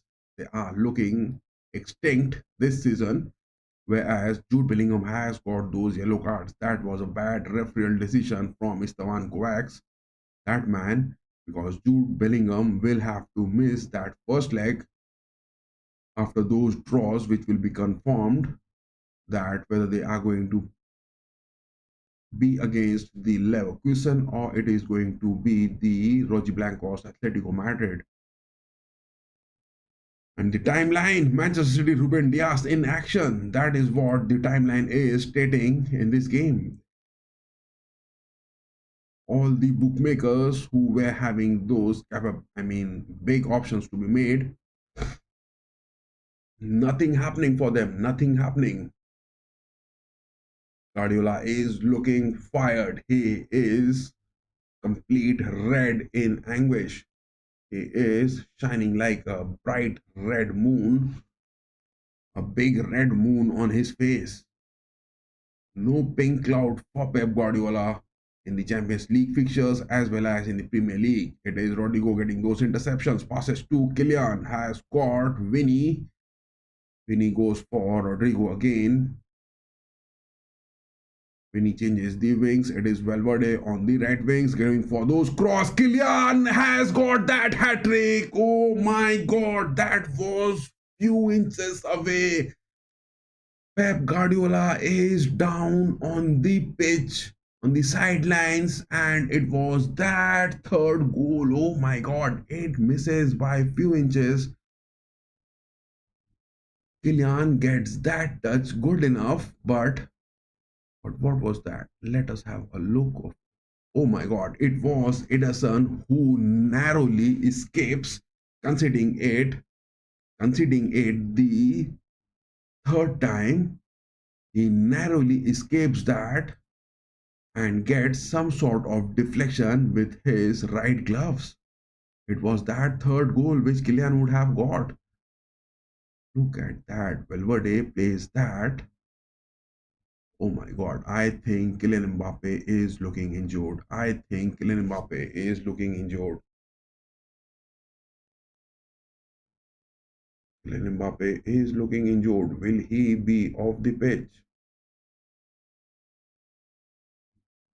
Kylian Mbappe is looking injured. Will he be off the pitch?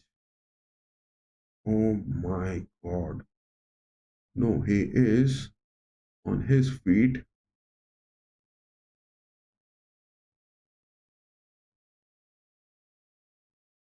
But he will miss this corner being taken. That corner was taken, but straight into the post. Ederson gets it safe. Kylian is still off the pitch. Valverde making those tackles. Can Manchester City take those advantages of Real Madrid down to 10 men? But that won't be the factor because Kylian generally doesn't drop to those defensive aspects. Gundogan, Foden, some sort of passes happening on the edge of the box. Guardiola City are looking, making those build-ups close to the box. Guardiola has cut in into the box. Gundogan gets the cut in.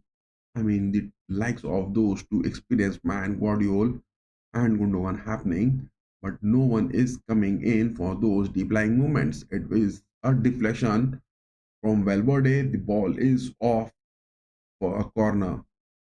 But what is happening to Kylian Mbappe? Is he back on the pitch?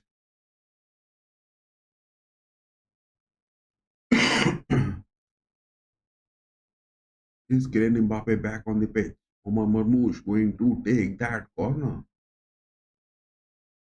Nico Gonzalez, Nathan Ake, Gundogan, only three men inside the box to take those corners. Safe into the hands of Courtois. Courtois passes that to Rodrigo. But yes, Kylian Mbappe is onto the pitch. He is back. No worries. No worries for Kylian. Kylian is on the far right wings. He is on an empty space.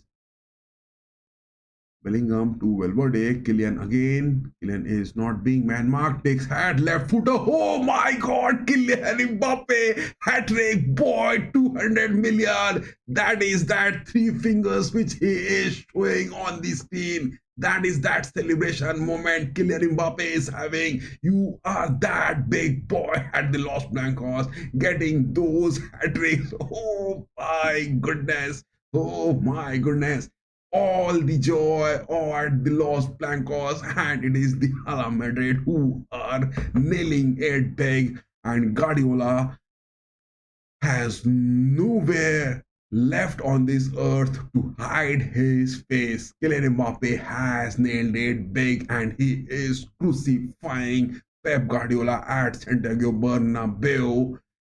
He is getting those early exits for Manchester City in the Champions League as well as for Pep Guardiola in this season. They are out of the Champions League. It is now deadly confirmed, and Kylian Mbappe has got those hat-tricks. Big moments at the Santiago Bernabeu. That is what you call the muscle memory to be happening for the big Los Blancos. Khuzanov, that new signing, down with his ugly face, looking too depressed.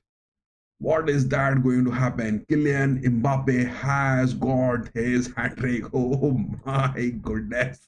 Oh my goodness. Kylian Mbappe has got those hat tricks.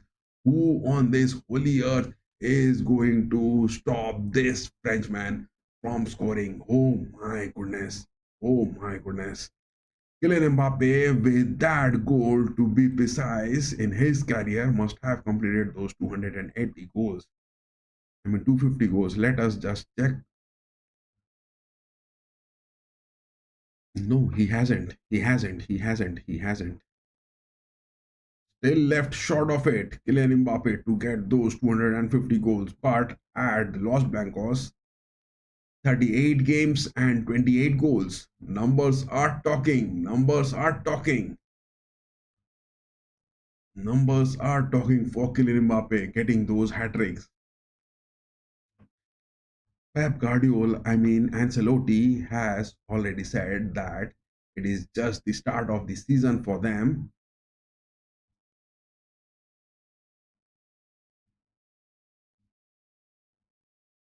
I mean, Kylian Mbappe scoring with his right foot, scoring with his left foot.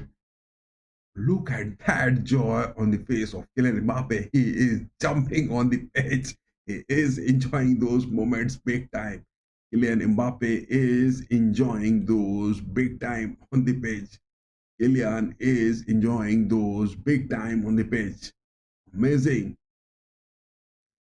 Three goals for the Los Blancos, and all of those three goals have come from Kylian Mbappe. Those of you at the Los Blancos were doubting Kylian Mbappe. This is what Kylian Mbappe is capable of, single-handedly converting it. But to talk about that, number 35, Asensio, to talk about Valverde, man, they have been rising to their form exponentially as this season is going on. Nico passes that to Silva. Citizens are getting some sort of possession. Silva goes for Nico again. Kusanov. Gundogan, Kusanov again, Silva goes for Gundogan, Foden goes for a lame shot. I think that was a deflection to it, but safe for Courtois to get a catch of it. No worries for Thibaut Courtois because the citizens haven't got a single shot to be taken on the post. Not a single shot being taken, whereas 11 of those bombers being taken by the Los Blancos. Well, were they getting those interceptions good? Passes that to Bellingham. 64 minutes 35 seconds on the watch. 3-0 and on an aggregate 6-2.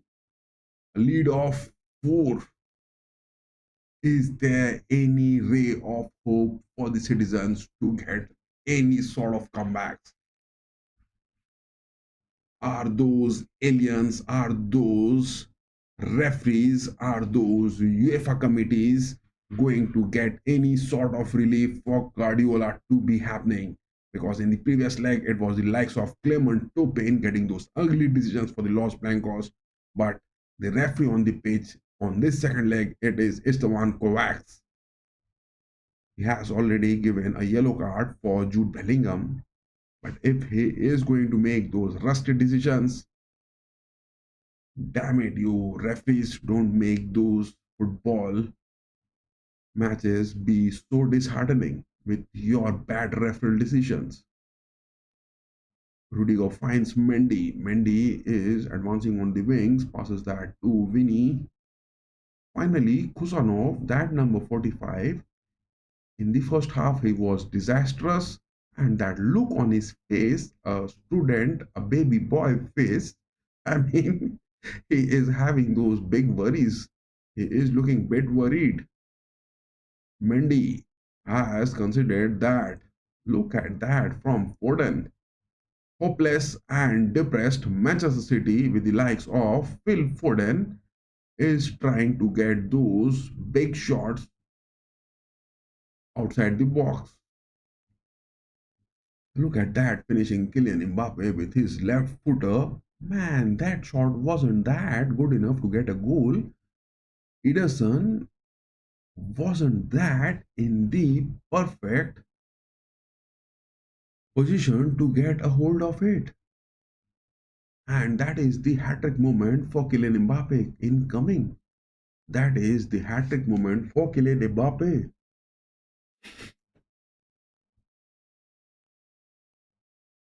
Marmoush, the new signing. Nico Gonzalez, the new signing. Kosanov, the new signing. None of the new signing is working for Guardiola in this second leg. And as well, it hasn't been those opportunities which they could have definitely want to have. Courtois goes for that long kick. Valverde goes for Kylian. Kylian gets Bellingham. But look at that positioning from Bellingham. Bellingham in this second leg, most of the times he hasn't been seen going high up on the pitch inside the box even. I mean, Bellingham in this second leg hasn't been seen going high up on the pitch inside the box. Most of the times he is staying in the midfields, and those were the times which hasn't been that necessary for him to do, because already this leg started with Bellingham. I mean, this leg started with Los Blancos having those one goal lead, and from the starting of the 3 minutes, it was Kylian who has got those scoring sheets been counting.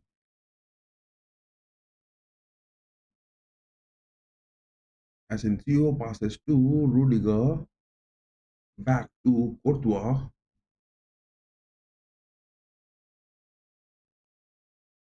Courtois with his left footer tries for Kylian this time. Courtois is looking for some sort of assist in the Champions League.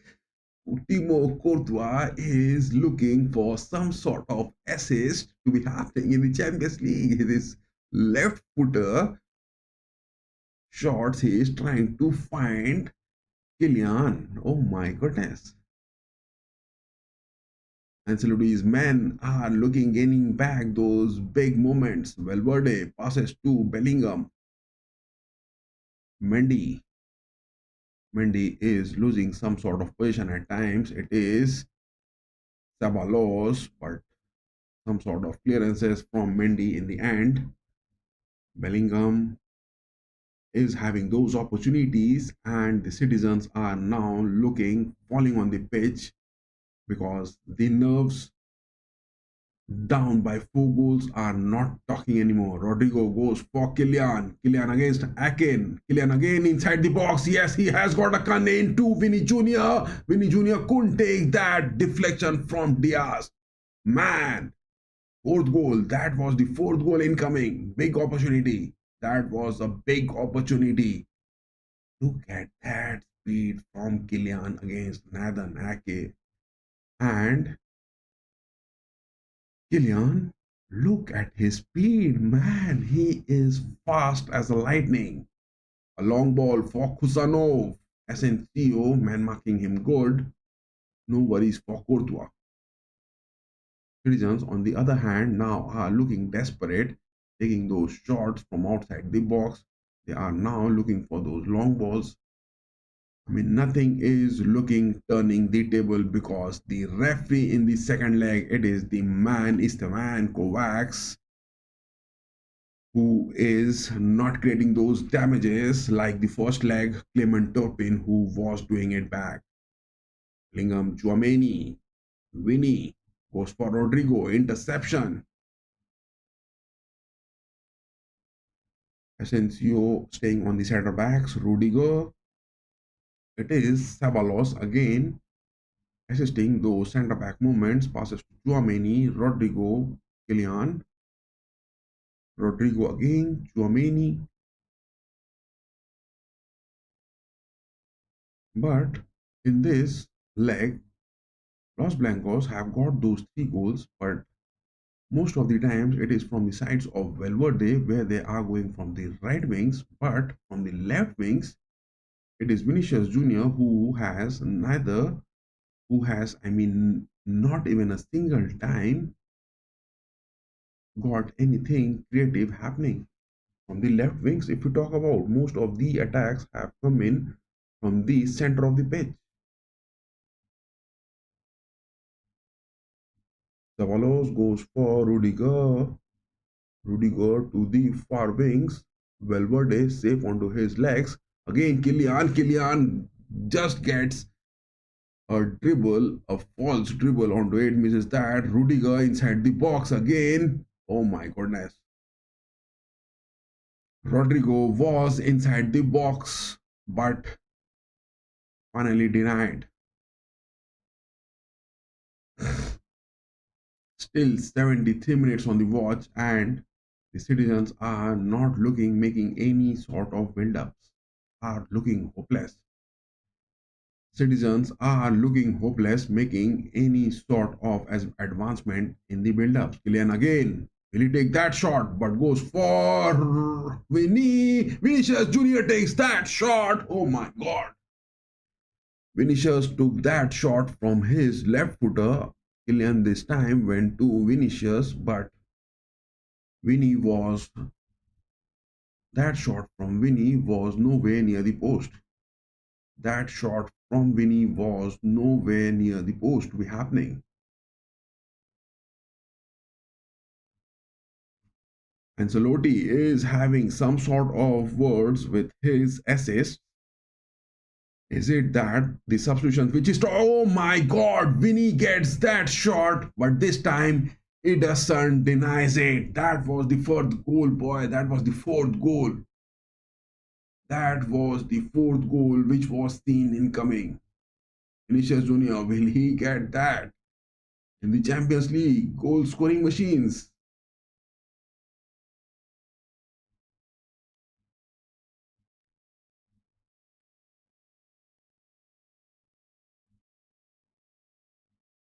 Manchester City are not looking anything creative on the pitch. Guardiola passes that to Gundogan. And yes, guys, those of you who are watching it, do give your votes on the chat section. I mean, on that poll which has been pinned, that who is going to get those big wins. And on the other hand of the globe, where the other Champions League matches are also happening, oh my goodness, PSV Eindhoven has scored 2 goals and Juventus has scored one. Juventus went into the second leg with a goal advantage, but at the home of Eindhoven at the Philips Stadium, it is aggregate 3-3 for PSV Eindhoven and Juventus. Oh my god. Oh my god.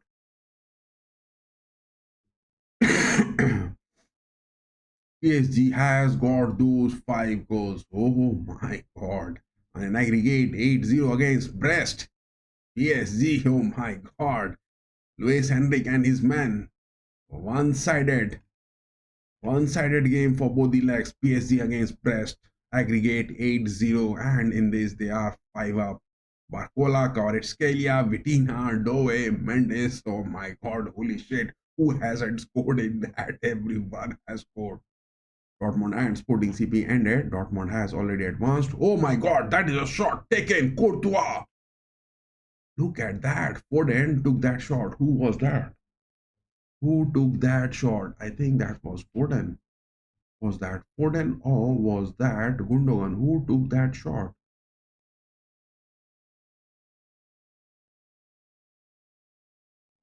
Foden again moving in, showing some sort of character. Will he get those goals? He passes that to Savino. A well block. That is from Rudiger. Big man talking. Rudiger is the man talking. Oh my god, that is a foul. That is a big foul to Ceballos. The referee on the pitch must give a yellow card for that. The referee on the pitch, Esteban Kovacs, must give a yellow card for that. Oh my god, Bernardo Silva. Citizens are looking, taking the last fire out of their body to take those shots, but that is a bad tackle to Ceballos. The referee Esteban Kovacs hasn't given that booking for Bernardo Silva. Look at that. Look at that tackle which was made by Bernardo Silva. Bernardo Silva, at times he is known for making those hasty tackles because he loses his mind at times when his team is not performing. Bernardo Silva is much of those expected players who makes those, hasty tackles, and he deserves a card for that. Bernardo Silva deserves a card for that. Esteban Kovacs, his refereeing, I won't say that he is doing those 100% opportunities to be taken. And on the other hand, it is the likes of Foden who is now taking those shots from outside the box. No worries for Courtois. It is these substitutions which are being made. Ceballos is being substituted. Ancelotti doesn't want to make those injury moments, wants to give Ceballos those rests. It is Diaz, but Ceballos is not looking happy with those substitutions. Oh my god, Kylian Mbappe is also being called off to the sidelines. Kylian Mbappe is making his move out of the pitch. He has got those hat tricks. Look at that moment with Ancelotti. Ancelotti must be praiseworthy of this guy. Kylian Mbappe has done his job, and on those 77 minutes, he is getting those substitutions. Oh my goodness. Oh my goodness. Kylian Mbappe in the Champions League fixtures, making those good imprints with a hat trick and now taking those rest. That is what Kylian Mbappe is definitely looking for. In the Champions League fixtures, you are getting those hat tricks, and now you are getting those rest time as well. Oh my god. Kylian Mbappe is the man talking, and the substitutions being made, it is a big one. It is Kovacic who is in for Gundogan. For the Citizens, McT who is in, Phil Foden is out. These are the two substitutions which Guardiola has made. And on the other hand, for the Los Blancos, Ceballos is out, Camavinga is in, Kylian Mbappe is out, and Brahim Diaz is in. But can we see now, after those hat-trick stunts from Kylian Mbappe, can we now see the stunts of Endrick on the pitch? Can we now see the stunts of Endrick on the pitch? That is definitely much expected from my side. I would want Endrick to perform. I would want Endrick to get those moments. Can we see Endrick on the pitch? Can Ancelotti afford to bring Endrick on the pitch and make us more happy with those big performances? Can Endrick be the man who will be getting those playtime in the Champions League? We expect him to be as well coming on for the lineup for the Los Blancos. But Ancelotti generally never goes for those young substitutions. Rather, he has made those substitutions of Brahim Diaz and Camavinga on the 78 minutes. That is what he is performing. Courtois goes for Rudiger, Mendy. I would want to see Garcia as well as Endrick to come up on the pitch with the likes of Arda Güler as well. I mean, why not giving those rest to Vinicius Jr.? Bellingham will miss the next fixture of the Champions League. I mean, Vinicius Jr. and Rodrigo must now be given those rest moments because Real Madrid in the upcoming fixtures which they are going to face, it is the likes of Girona on 23rd of February. After that, it is Real Sociedad, Real Betis. But in the month of March, they will have those Champions League fixtures as well. It is the likes of Girona, Real Sociedad, Real Betis, Vallecano, and Villarreal. So Real Madrid doesn't have got those big moments to be upcoming in the La Liga.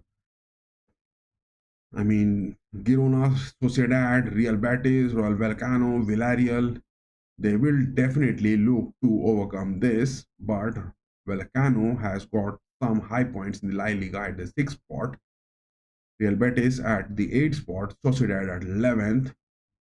I mean, not of those worry fixtures for the Los Blancos in the La Liga and definitely the two fixtures of the Champions League as well. But Manchester City, talking about their fixtures which they got in the Premier League, it is next they are going to face Liverpool on 23rd of February. It is going to be Tottenham on the 27th. Two big fixtures which Manchester City is going to face. In the FA Cup, they are still existing in the FA Cup, that is Plymouth. And on March 8th, they have got Nottingham Forest, Brighton, Leicester, and so on. But Manchester City still has got the likes of Liverpool and Tottenham upcoming in the Premier League. They also have got those games left against the second leg, Manchester United, Aston Villa. It is the likes of Manchester City has still 2 or 3 big games left in the Premier League. But on the other hand, Aston Villa and Liverpool, that has come to a draw. Oh my God. Aston Villa and Liverpool has come to a draw in the Premier League. Round 29. And look at that. It was first Mohamed Salah scoring that. It was then now Tielemans from Villa scoring that. It was at the Villa Park. Watkins scoring that on the 3 minutes added in the first time. Alexander-Arnold getting those equalizers on those 61st minute. Apart from that, Liverpool. Watching Liverpool for the past 25 years, I simply don't understand. Liverpool, every season they perform so good in the first half, but in the second half they drop down those points. But this time under Arne Slot, they have performed a bit exceptionally well, but nothing to be credited for Arne Slot. It is Jurgen Klopp who has just landed and gifted Arne Slot. What is that? The referee is not giving a yellow card. That free kick was being taken by Modric. But look at that, this type of character from the citizens, it is not going to yield much into their future.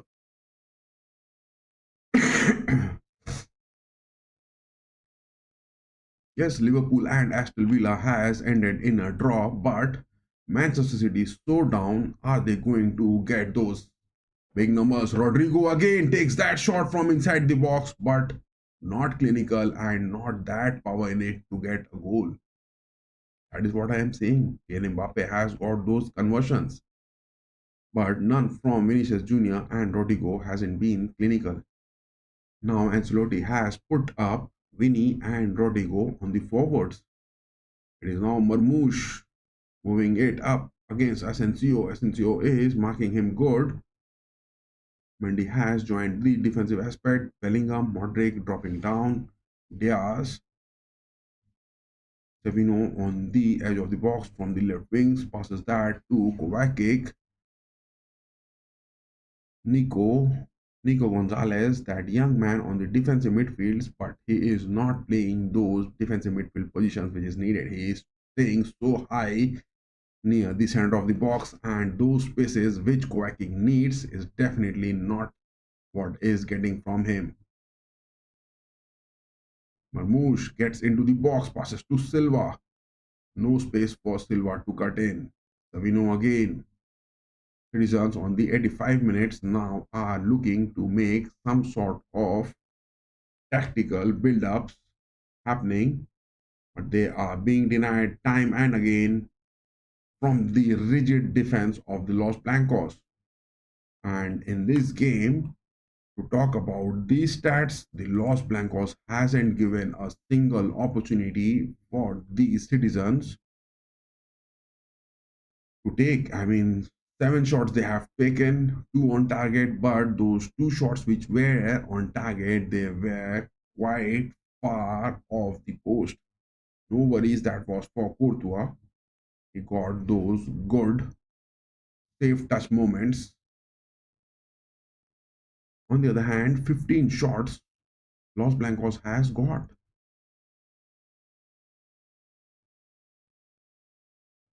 7 fouls by Los Blancos, 9 by Manchester City. Los Blancos has got 1 yellow card. Bellingham, that is a big upset from the referee on the pitch, is Istvan Kovacs, and 2 yellow cards for Manchester City. Whereas 7 corners which the Los Blancos has boasted. Corner incoming from the citizens. Marmoush. That was a head opportunity.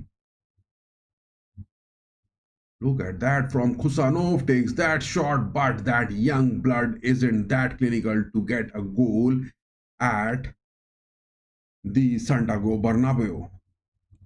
That young blood is not that good enough to get a goal at the Santiago Bernabeu. Asensio, the man marking him.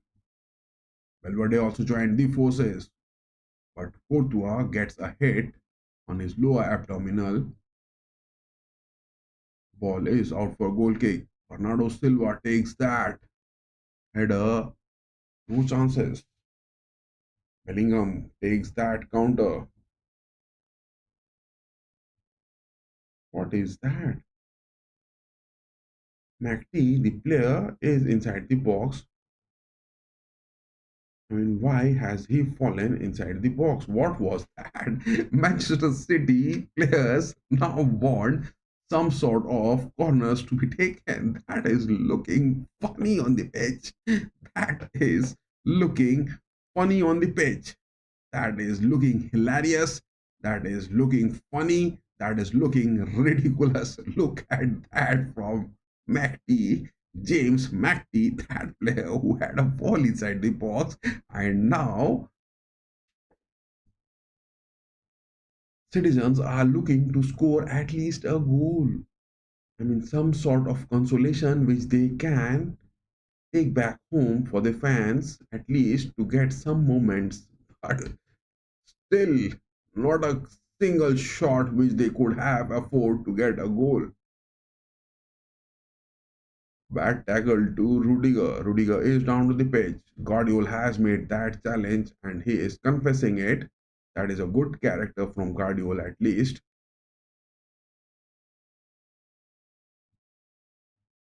How on this holy earth Marmoush getting those transfers to Manchester City and Pep Guardiola's every tactical aspect is not getting any sort of movements to be seen. But the only thing which the citizens have to be bit happy of is that all the cases which they were having in the Premier League, they have won it. Apart from that, Guardiola this season, I don't think that they are going to get any sort of silverware.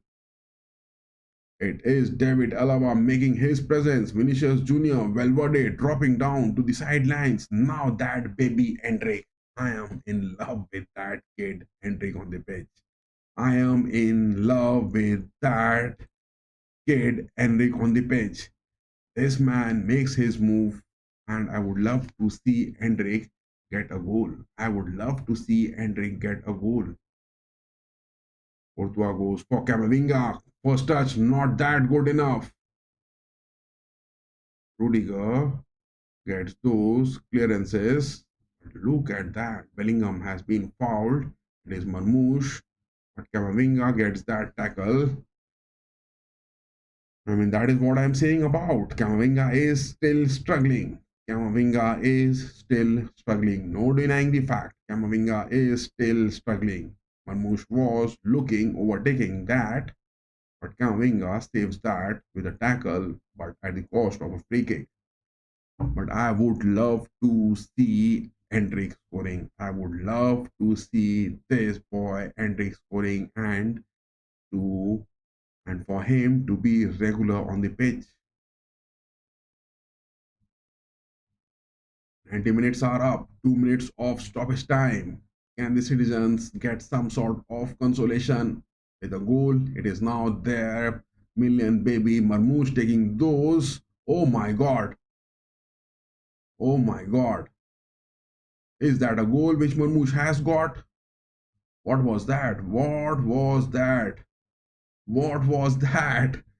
Marmoush took that shot. It touches the top post.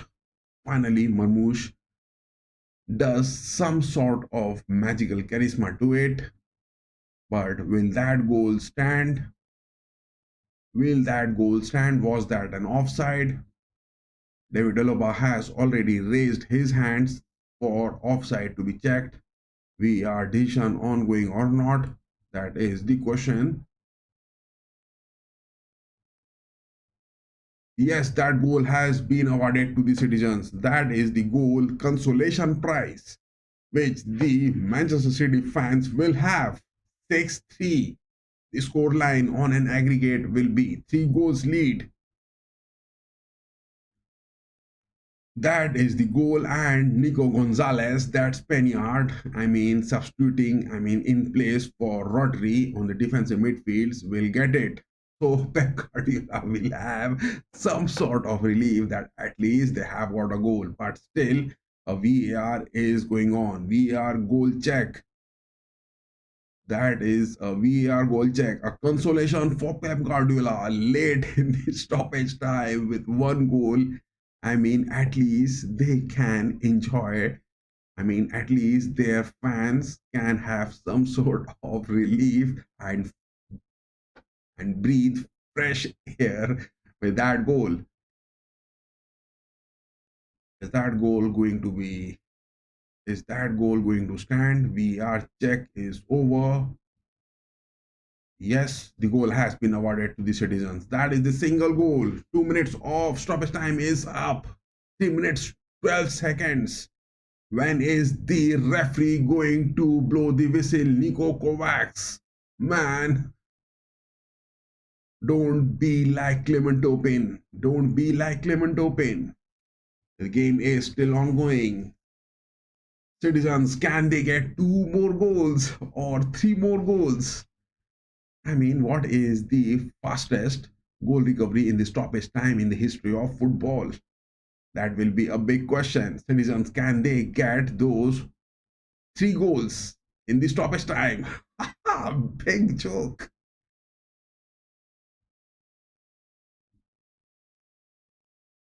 The time is up. Esteban Kovacs looking at his watch, and the whistle has been blown. The end of the second half. Everything in favor of the Los Blancos, and Guardiola just having those moments with Ancelotti. Hope he doesn't commit any sort of mistake over here, boy. And that is the end of the second leg. And Manchester City are out of the Champions League. Manchester City are out of the Champions League, and it is Kylian Mbappe, the man who has scored. Oh my God.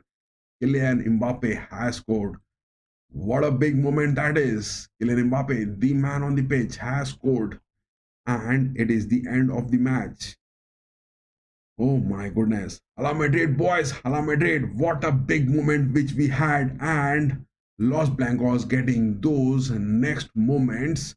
It is definitely which is going to happen. And something big is also going to be happening, because on 21st of this month at 9 p.m. Indian Standard Times and 4 in the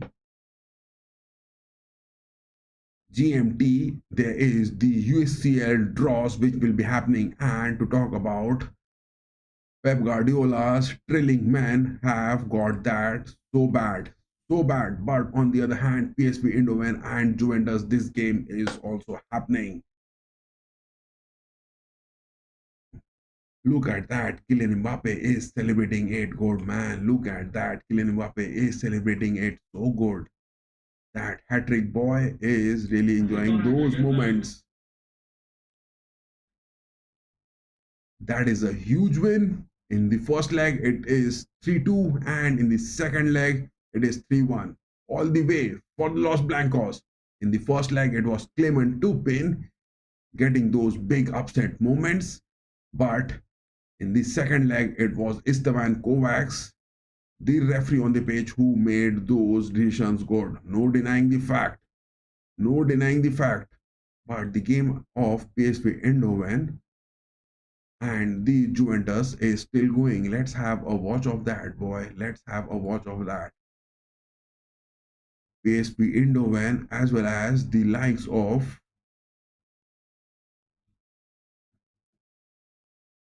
look at that PSV Eindhoven as well as the likes of Juventus still ongoing and aggregate 3-3. The game is going on to the second half.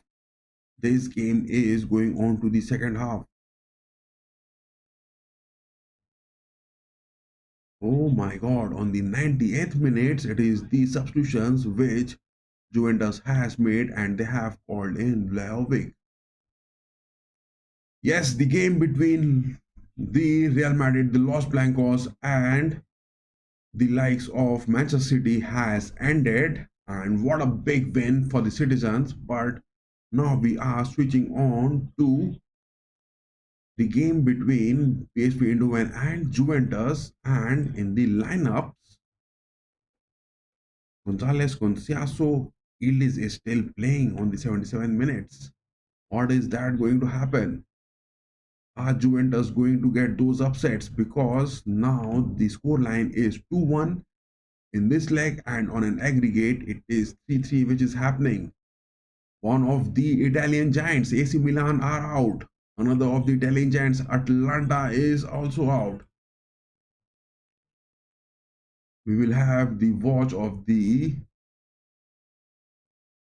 stoppage time. The stoppage time is also up. We will be waiting for those extra time. Guys, just give me a 1-minute break. I will take a short 1-minute break and I will be back. Real Madrid winning it big. Hala Madrid, boys. But now we are watching those PSV Eindhoven and Juventus in those stoppage time. Juventus, will they make it big? Do wait for those extra time. and give me 1 minute of break, guys. Be there and give your votes on the poll section who is going to win. It has been pinned on the chat.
I mean, should we continue for this PSV Eindhoven and Juventus the extra time, or should we end this stream? Because we have to make those Los Blancos videos. I think we should end this stream and move on to make our new video upcoming for the tomorrow morning, because this game PSV Eindhoven and Juventus, it is waiting for that extra time to be happening. But Los Blancos with those victories, oh my god, Kylian Mbappe, I am getting desperate to make those videos. And Pep Guardiola, all those smacking moments, we will be enjoying that. That is the aspect which I am waiting big. So yes, let me end this stream and we will be making that video of Ancelotti and Guardiola to be happening, and it will be coming up tomorrow morning. And yes, the likes of Real Madrid getting a win big time, that was definitely, and the stats 15 shots being taken, but Manchester City in the last 5 to 10 minutes they were trying something big happening, but nothing happened. That was a stale move from Guardiola with those injury ridden moments, and finally it is the Los Blancos who has got that. So guys, give me those moments, and with this lineup, Los Blancos have really made it big. The Los Blancos have really made it big. They have found that Asensio on the pitch. They have found Kylian Mbappe big time. No worries, no denying the fact. So yes, Hala Madrid to all the fans, and yes, keep calling, because that is what is matters in the Champions League. And Los Blancos going to the next round. But to have the fixtures, if we are talking, I mean, let me just put this screen off. Yes, and it is this screen which is on it. Just look at it. The draws will be on the 21st of February. It is the likes of PSG or Benfica. They will be getting the draws against the likes of FC Barcelona or Liverpool. That is big one.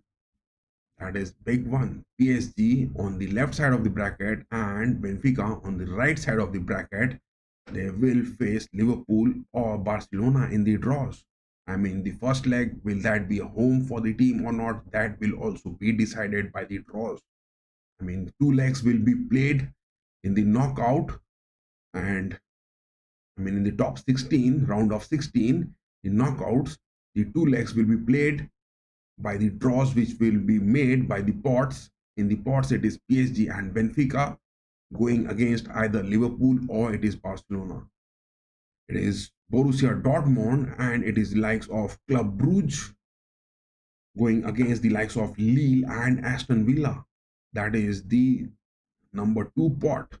Number 3 pot is that of Real Madrid and Bayern Munich against, it is going to be either Atletico Madrid or it is going to be Leverkusen. I mean, Atletico Madrid at the top second spot in the La Liga against Real Madrid. I mean, also in the top spot in the La Liga, Bayern and Leverkusen in the top 2 spots in the Bundesliga. This spot number 3, oh my goodness. Real Madrid and Bayern Munich up against Atletico or Leverkusen. That will be decided by the pot draws, number pot 3. And over here, it is the likes of Arsenal and Inter Milan. They will be in the pot against Feyenoord and the winner of PSV Eindhoven and Juventus, which is still ongoing. It is into the extra time. Juventus against PSV Eindhoven. Much of the struggling, but in the lineups, to talk about PSV Eindhoven and Juventus, I mean, the facts, if we come, it will be a bit late into the stream, but these spots, I mean, the first leg and the second leg, which will be decided for the home and away. If the first leg is of a home, that will also be decided by the pot draws, and the second leg, it is going to be away. That will also be decided by the pot draws. So it will be a big, huge advantage for the teams getting those first leg away or first leg home. Bit crucial, bit crucial. PSV, PSG and Benfica, Liverpool and Barcelona in the same pot. Dortmund and Club Brugge, Lille and Aston Villa in the same pot. Real Madrid and the likes of Bayern Munich in the same pot. Rogi Blancos, Atletico and Leverkusen. Man, this third number pot, they are having the top 2 teams from the La Liga, the top 2 teams from the Bundesliga. Arsenal and Inter Milan with the pot of Feyenoord and the winner of Juventus and PSV Eindhoven. Because already the teams who are extinct is the likes of Brest, they are knocked out. It is the likes of Monaco who have been knocked out. Sporting CP knocked out by Dortmund. It is Atlanta, big upset. Gasperini's men knocked out by Club Brugge. Real Madrid has knocked out Manchester City. Bayern Munich has knocked out Celtic. And it is Feyenoord who has knocked out AC Milan. I mean, two of the Italian big guns have been knocked out. Atlanta and AC Milan. Sergio Conceição, Gasperini, they have got those knockout moments. Brest was expected. Monaco was also expected. Sporting CP not having Ruben Amorim was also that one expected. Manchester City was also expected because from the draws, that was our predictions. Celtic was expected, but Celtic played good under Brendan Rodgers and they showed bit of the characters to be played in the two legs. Celtic really played it good. Bayern were a bit struggling, but somehow got those opportunities and those tickets in the top 16.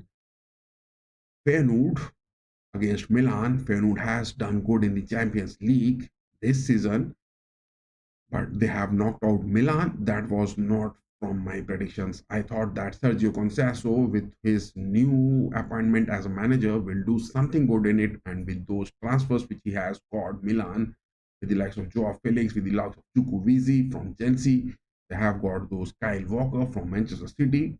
Then also Milan failed. Milan failed against Feyenoord. Feyenoord has done good in the Champions League. What is that going to be happen will be the final, because it is the game still going on, PSV Eindhoven against Juventus, and it is into the extra time. But we will close this stream and we will be making those videos of the Champions League fixtures, what happened. Number 3 pot, Real Madrid, Bayern, Atletico, Leverkusen, big pot out of it. Big pot out of it. And of the top 8, Liverpool, Barcelona, Lille, Aston Villa, Atletico, Leverkusen, Arsenal, Inter Milan, who are going to be on the left side of the fixtures, who are going to be on the right side of the brackets. That will also be a big one. The draws will be live on 21st of February, and we will be streaming that draw as well. But when is this game going to end between PSV Eindhoven and the likes of Juventus? Still, the aggregate is 3 each. Eindhoven inside the box, getting a shot. Oh my god! Oh my goodness! PSV Eindhoven has scored against Juventus. Oh my goodness! PSV Eindhoven has scored against Juventus. Look at that, boys. Oh my god. PSV Eindhoven has scored against Juventus. Oh my god. Juventus, are they going to get those exits? Oh my god. It has been scored. Oh my god. It has been scored. PSV Eindhoven has scored. Ryan Flamingo from PSV Eindhoven, that man has scored. Juventus, are they going to get those exits as well? I mean, all the Italian clubs, they are getting those upsets in the round of 32. The Italian clubs, Atlanta has got those upsets. It is AC Milan who has got those upsets. Now it is the time for Juventus. And Juventus, to talk about, have won the previous 2 matches against PSV Eindhoven. But this is the game which is happening, and in this leg it is Eindhoven 3, Juventus 1. Oh my goodness. But Juventus has got those previous 2 wins against Eindhoven. Can Juventus make that happen? I mean, from Juventus, to talk about that player, Ildiz, he is one of my favorite. Vlahovic, he is one of my favorite. Conceição, Colombiani was also there. He has been in those transfers. AC Milan, Serie A has got those big transfers this winters. I mean, AC Milan has got those big transfers. Juventus has also got those big transfers, some of the loans, some of the transfers which has happened, but it is the Serie A team who are on those upsets in the round of 32. It is Juventus. My goodness, holy moly. The aggregate now is 4-3. Oh my god. Oh my god. Look at the stats. Look at the stats.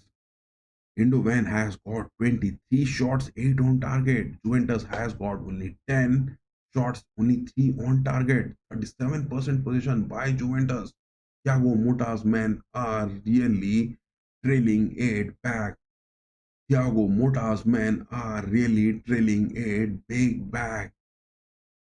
Big bad. Thiago Motta's men are really trailing it big bad. I think that Thiago Motta will get those sort of sack after this, because in the Super Cups also they failed to perform. In the Serie A also they are not looking at that good, and It is that exit which Thiago Motta is getting. I am quite worried about that player Ildiz. I mean, he is one of my favorite. Ildiz is that man at Juventus. He is one of my favorite players. Kenan Ildiz, the number 10. He is from the Bayern Academy, but he is at Juventus. He is one of my favorite players. Oh my god. But when look at their position, man, they are making it count so big. It is those underdogs who are causing those upsets, and it is those big dogs of the Serie A who are getting those exits from the round of 32. It is that third team from the Serie A, if the scoreline is going to be up to those late extra time. Oh my god, look at that. Indoven, they are making those vulnerable positions as well as those build-ups looking so good. Again, a cross incoming. Oh my god.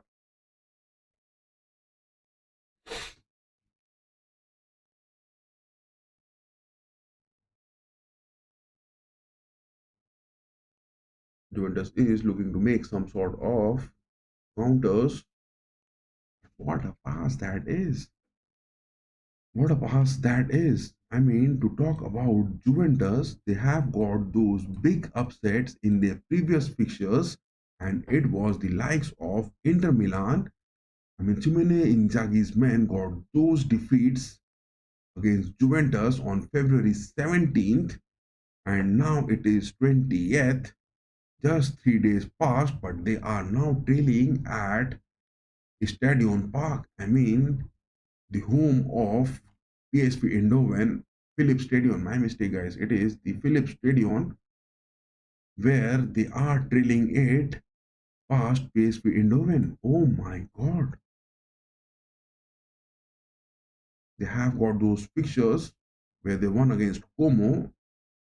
I mean, Cesc Fabregas at Como got those defeats under Juventus in the latest pictures. After that, they got that win over Eindhoven at the Alliance.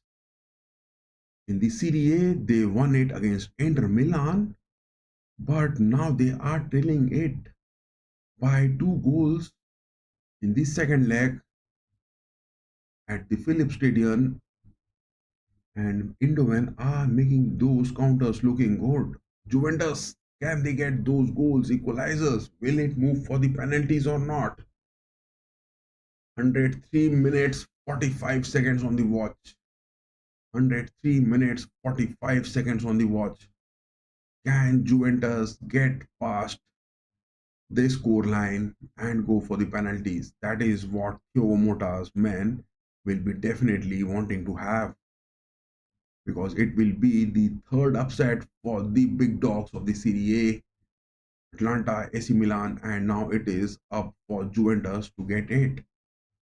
Man, the Serie A teams are struggling in the Champions League.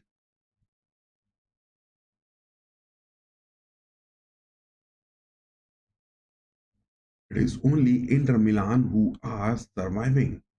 It is only from the Serie A. Yes, it is only Inter Milan who are surviving in the Champions League. Again, that is a goal scoring opportunity for Eindhoven. Oh my god, look at that. Eindhoven are making those opportunities count time and again, and they are nailing it big. Ooh, big upsets in the UEFA Champions League fixtures, round of 32. Thiago Motta's men trailing by 3-1. But to talk about, I mean, it was the first goal which was scored. It was Perisic who got that first goal. Even Perisic, that man made those differences from Eindhoven. Perisic is that experienced man, that Crucian who has got those I mean, big play times. He has got that at Bayern. He has got that at Inter. He has got that at Tottenham. And now at PSV Eindhoven, he has caused those big first goal opening for Eindhoven. Ismail Saibari has scored that second goal. It was Timo V from Juventus that single goal scoring opportunity. I mean, single goal scorer from Juventus, while Ran Flamingo has got that third goal for Eindhoven. I mean, none of the substitutes, it is Ildiz, Vlahovic, and Bungla, none of them are making those moves to be happening. Oh my God.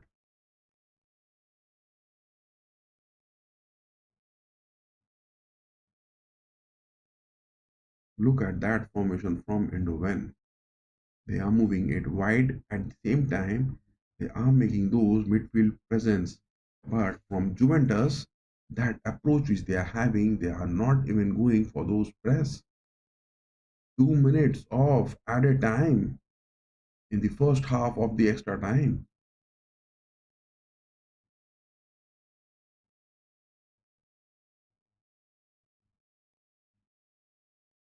My goodness. Eindhoven goalkeeper is also making those saves. PSV Eindhoven goalkeeper, I mean, that man Benitez is making those saves so good. That Argentine goalkeeper, he is making those moves so good. It is the end of the first half of the extra time, and Eindhoven 3, Juventus 1. What a move. Peter Boss must be just proud of his team getting those Champions League moments. Oh my God. Thiago Motta scratching his head. I mean, all the managers from the Spain are getting those ugly moments.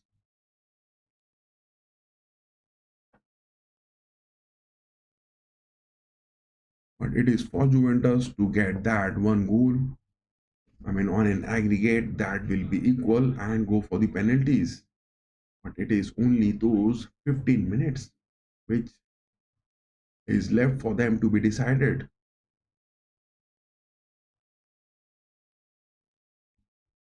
PSV Eindhoven has been just doing it so good.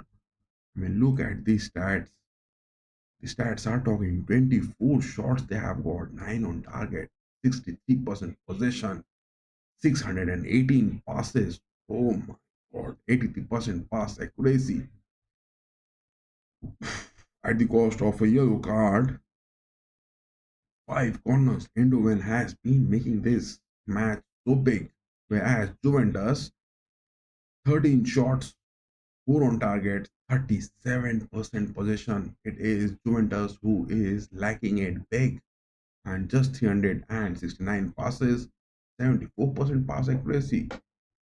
Juventus is really trailing it big time. Juventus is really trailing it big time. No denying the fact. Juventus is trailing it really big time. Oh my goodness. Oh my goodness. Are Juventus going to get those exits? Do give your votes on the chat section which has been pinned. Give your votes on the poll section which has been pinned. Is Juventus going to get those exits, or is it Eindhoven getting those equalizers from Juventus and moving to the penalties? What is that going to happen? Oh my goodness. Serie A teams are struggling it in the round of 32. Atlanta getting those exits. AC Milan getting those exits. And now it is Juventus. Will the story remain the same for the tomorrow morning, or it is Juventus who are going to get anything happening? The second half of the extra time, the referee on the pitch, Slovako win kick.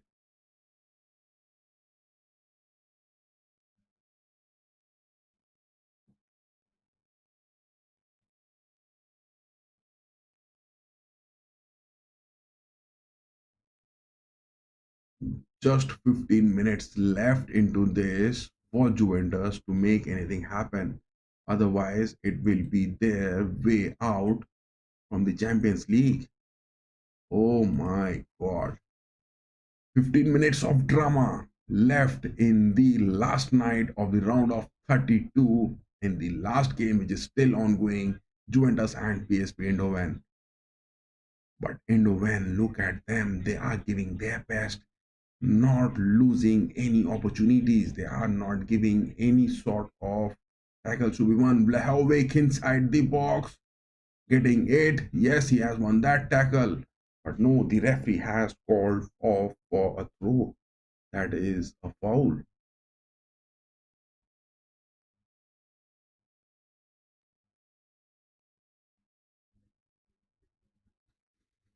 I mean, Juventus not performing that good. They are not getting those momentum build-ups. They are not getting those positions nowhere on the pitch, and they are still persisting with McKennie and Gonzalez from the first lineup. Ildis, my man, show your character, boy. Get that goal.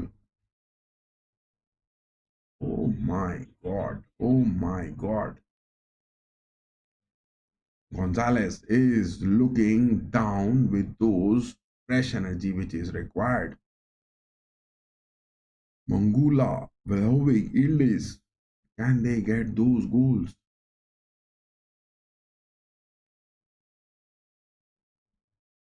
Peter Bosz, the manager for Eindhoven, must be having those big moments tonight.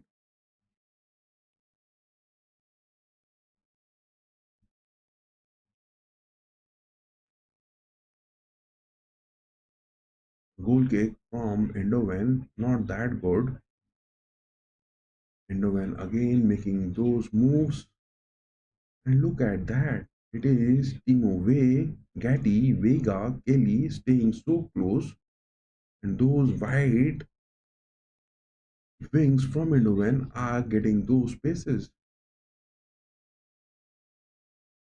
A left footer that is had a chance. No way for the Juventus players to get a touch to it.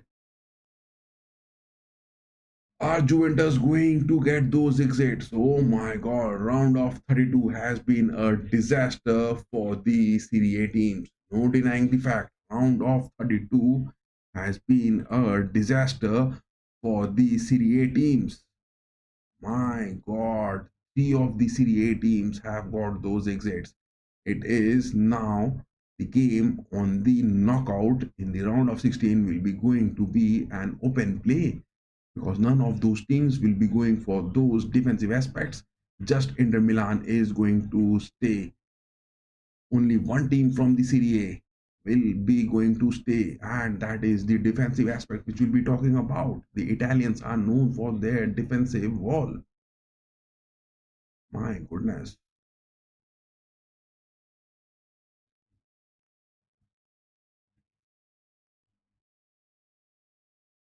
Juventus are trying it. McKennie inside the box. Blahovic, take that shot, boy. Bam, man. Why are you passing that inside the box? You are the striker of the team.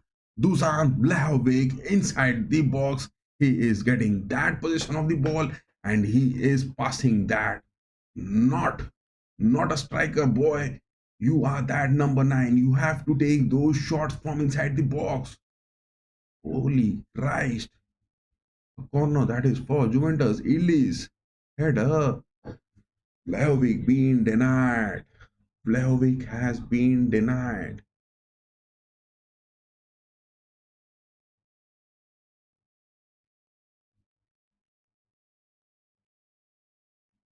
But to talk about PSV, look at them. They are not sticking down on their defensive aspect. It means that they are getting those big moments on the pitch. From the start of the first minute, they have got those 25 shots taken.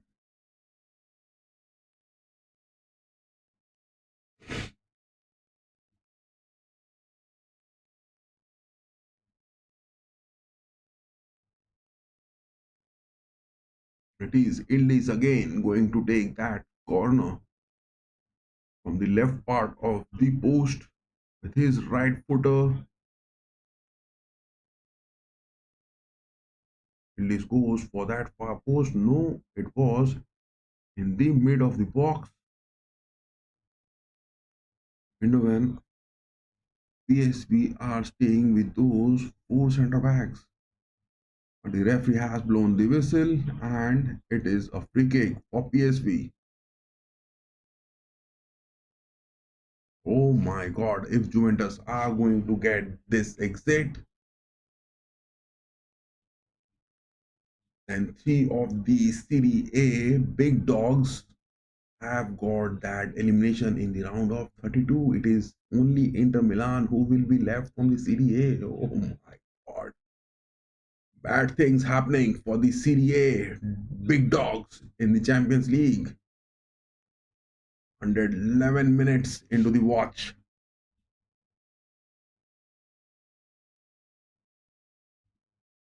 Still 9 minutes.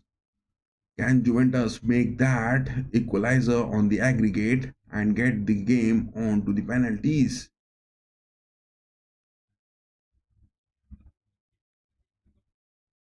It is Gonzalez moving in. Will he take that? He is going on single handedly. Whereas there was Ildiz, there was Vlahovic. Pass is not happening. Juventus is not getting those characters. But still, 8 minutes. Can they turn the table down?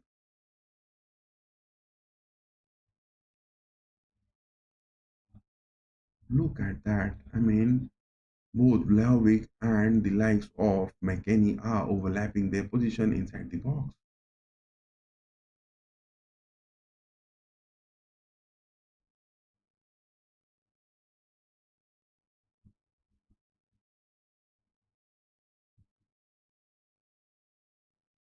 Oof. Big moments, big moments. Keep your nerves cool, boys. Keep your nerves cool. Be steady. Getting inside the page. Get that shot! Man, what a waste! What a waste that was! It was Thuram, that man. Thuram Lian at number 19. He was just into the box and it was their goalkeeper Benitez. But he goes for that left footer. Big chance missed. Big chance missed. Thiago Motta's men have been known for their big draws this season. They have got those 14 or 15 draws in the Serie A, but no, this time they are not getting those draws even. They are trailing by 3-1 to that of PSV. But in the previous fixtures, they have got those wins against Inter Milan in the Serie A. Just 3 days back, it was Juventus who got that one goal win over Inter Milan. My goodness, Thiago Motta's men have been so inconsistent. I mean, the game against Inter, it was Conciaso, the man who has scored, but with that win over Inter Milan, they have restricted Inter Milan with those 3 points. But Napoli at the top of the Serie A table with 56 points, Inter with 54 points, Atlanta are at the third spot, 51. Juventus at the fourth spot, but at 46 points, way behind. And talk about AC Milan at the fifth spot, 41 points. Big worries, big worries. Only Napoli, Inter, and Atlanta doing good in the Serie A. And to talk about Juventus, they have got those 13 draws, 11 wins, one loss. They were the last team to get that loss in the Serie A. Juventus were surviving in those draws in the Serie A, but they managed to get that one loss. But against Inter Milan in the previous fixture, just 2 days ahead of this clash, they have got that win. And against PSV Eindhoven in the first leg also, they got that one goal lead. I mean, the score line was 2-1, but now the score line is 3-1. Oh my god. Serie A teams are getting those big upsets. There is something missing. It is something missing from the Serie A this season. No denying the fact. Eindhoven are making those moves inside the box time and again.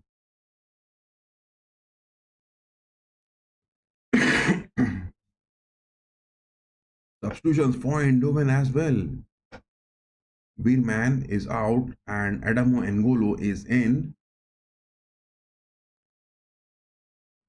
I mean, late in the second half, still it is PSV going to make those substitutions. Peter Bosch is making those opportunities count for him. Look at that strength and look at that position from Eindhoven. PSV to talk about them and in their Netherlands league. I mean, in the table, if you talk about in the Eredivisie, Ajax are at the top, 54 points. PSV are at the second spot, 52 points.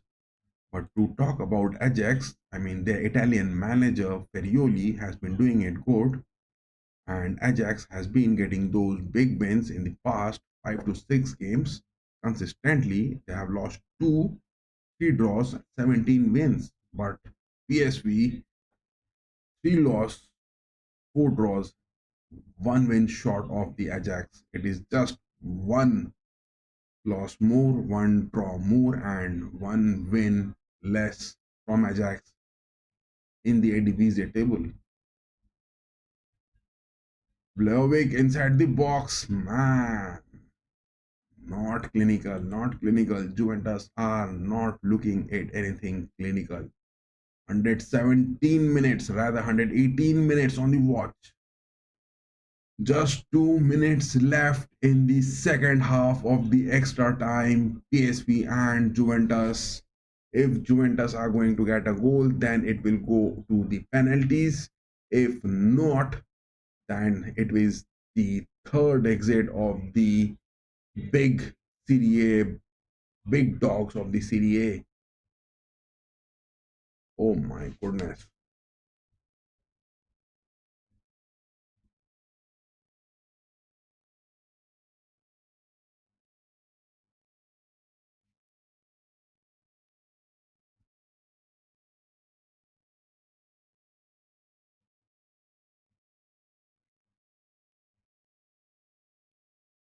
That is a goal kick. Di Gregorio, will he take that big or will he go for those build-ups? No, man. Under 9 minutes on the watch and he goes for that big goal kick. Oh my god. Just 1 minute left. 119 minutes on the watch and 60 seconds, and the clock is counting for Juventus to make that goal happen. Juventus are forwarding it up. McKennie loses that ball big time. The midfield presence of Juventus is not happening. Now PSV are gaining those possession. Juventus are now going to get those exits. Just 30 seconds of the time left. Oh my god, PSV again, they are going to get that goal.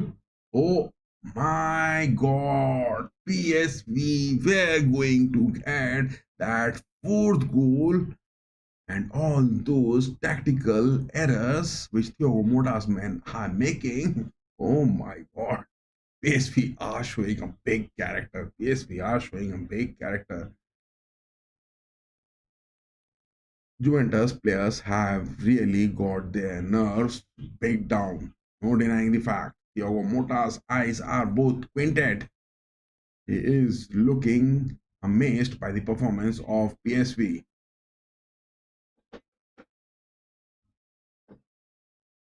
Oh my god, look at that Pierre Sabari. At the corners, he is getting that position, and it is 120 minutes. All the time of the extra time is up. 3 minutes of added time. Just 3 minutes more being given for Juventus.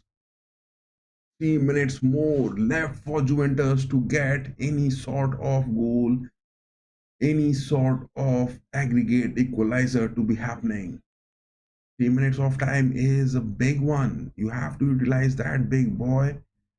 Take your nerves cool, have your patience, get those build-ups. But look at that, none from the Juventus forwards are dropping down to get those assists. Whom are they going to make it? Neither they are changing their wings on the pitch. Oh my god. There are 4 Juventus players with 4 PSV on the attacking lines. And they get those cross. Denied again. Hilde is now on the wings. He cuts in into the box. Opportunity. Denied. Hilde makes that pass into the box, but his head was not high up and he was not having that view where his men are standing inside the box. That is a big mistake from him in those late hours of the extra time. 1 minute 30 seconds of those 3 minutes are up. But now it is Bakayoko from PSV getting those possession. But look at that. Juventus are not even going for those tackles. Juventus are not even going for those tackles to get those possession back. Thiago Motta's men, this season their win against Inter Milan, that will be that consolation which they will have. Apart from that, in the Serie A as well as in the Super Cup, there were no expectations, and it would be big enough if they are going to be in the Champions League next season. That will be a big consolation for them.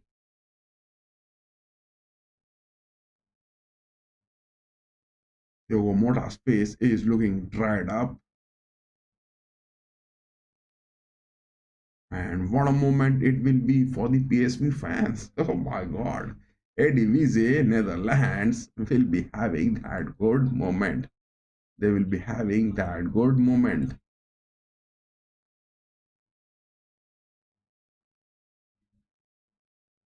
Three minutes are up. 3 minutes are up. The referee is going to blow the whistle anytime. Oh my god. PSV has got those upsets against the old lady Juventus, and it is a big time upset. 3 of the Serie A big dogs have got those exits.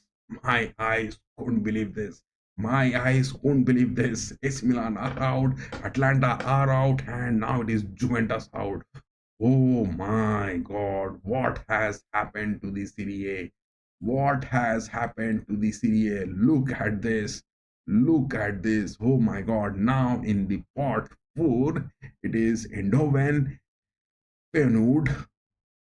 One of them will go against Arsenal and Inter Milan. Oh my god. Oh my god. To talk about the draw is tomorrow. Seeded teams Arsenal and Inter. Unseeded teams are PSV Eindhoven and Feyenoord. Possible matchups are this, and after this match is drawn, the remaining 2 teams will automatically be drawn to play on the opposite side of this bracket. Tomorrow is the draw. Do come up for that watch along as well.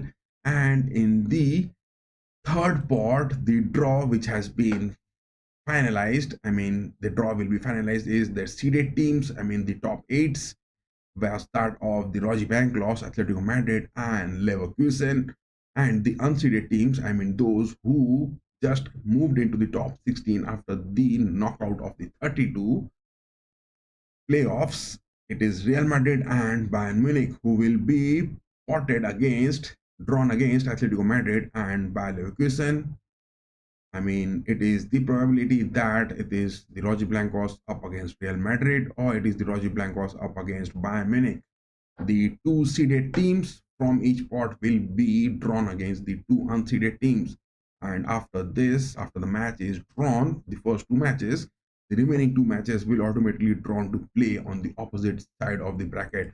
But yes, the or draws will also decide that who is going to play the first leg at home or the away and the second leg, because the seeded teams will not get those advantages of getting those, home or away advantage in those pot draws.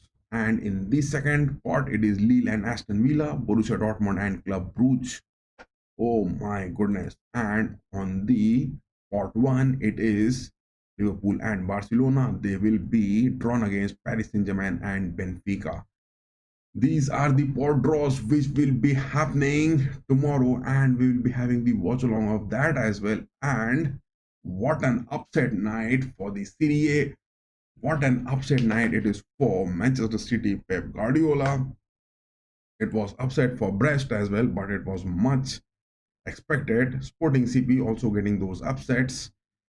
And what not to say, because three of the Serie A giants as well as Manchester City are out of the Champions League. It is AC Milan, it is Juventus, it is the likes of Atlanta, and it is the likes of Manchester City. Four big teams are out of the Champions League in the top 16.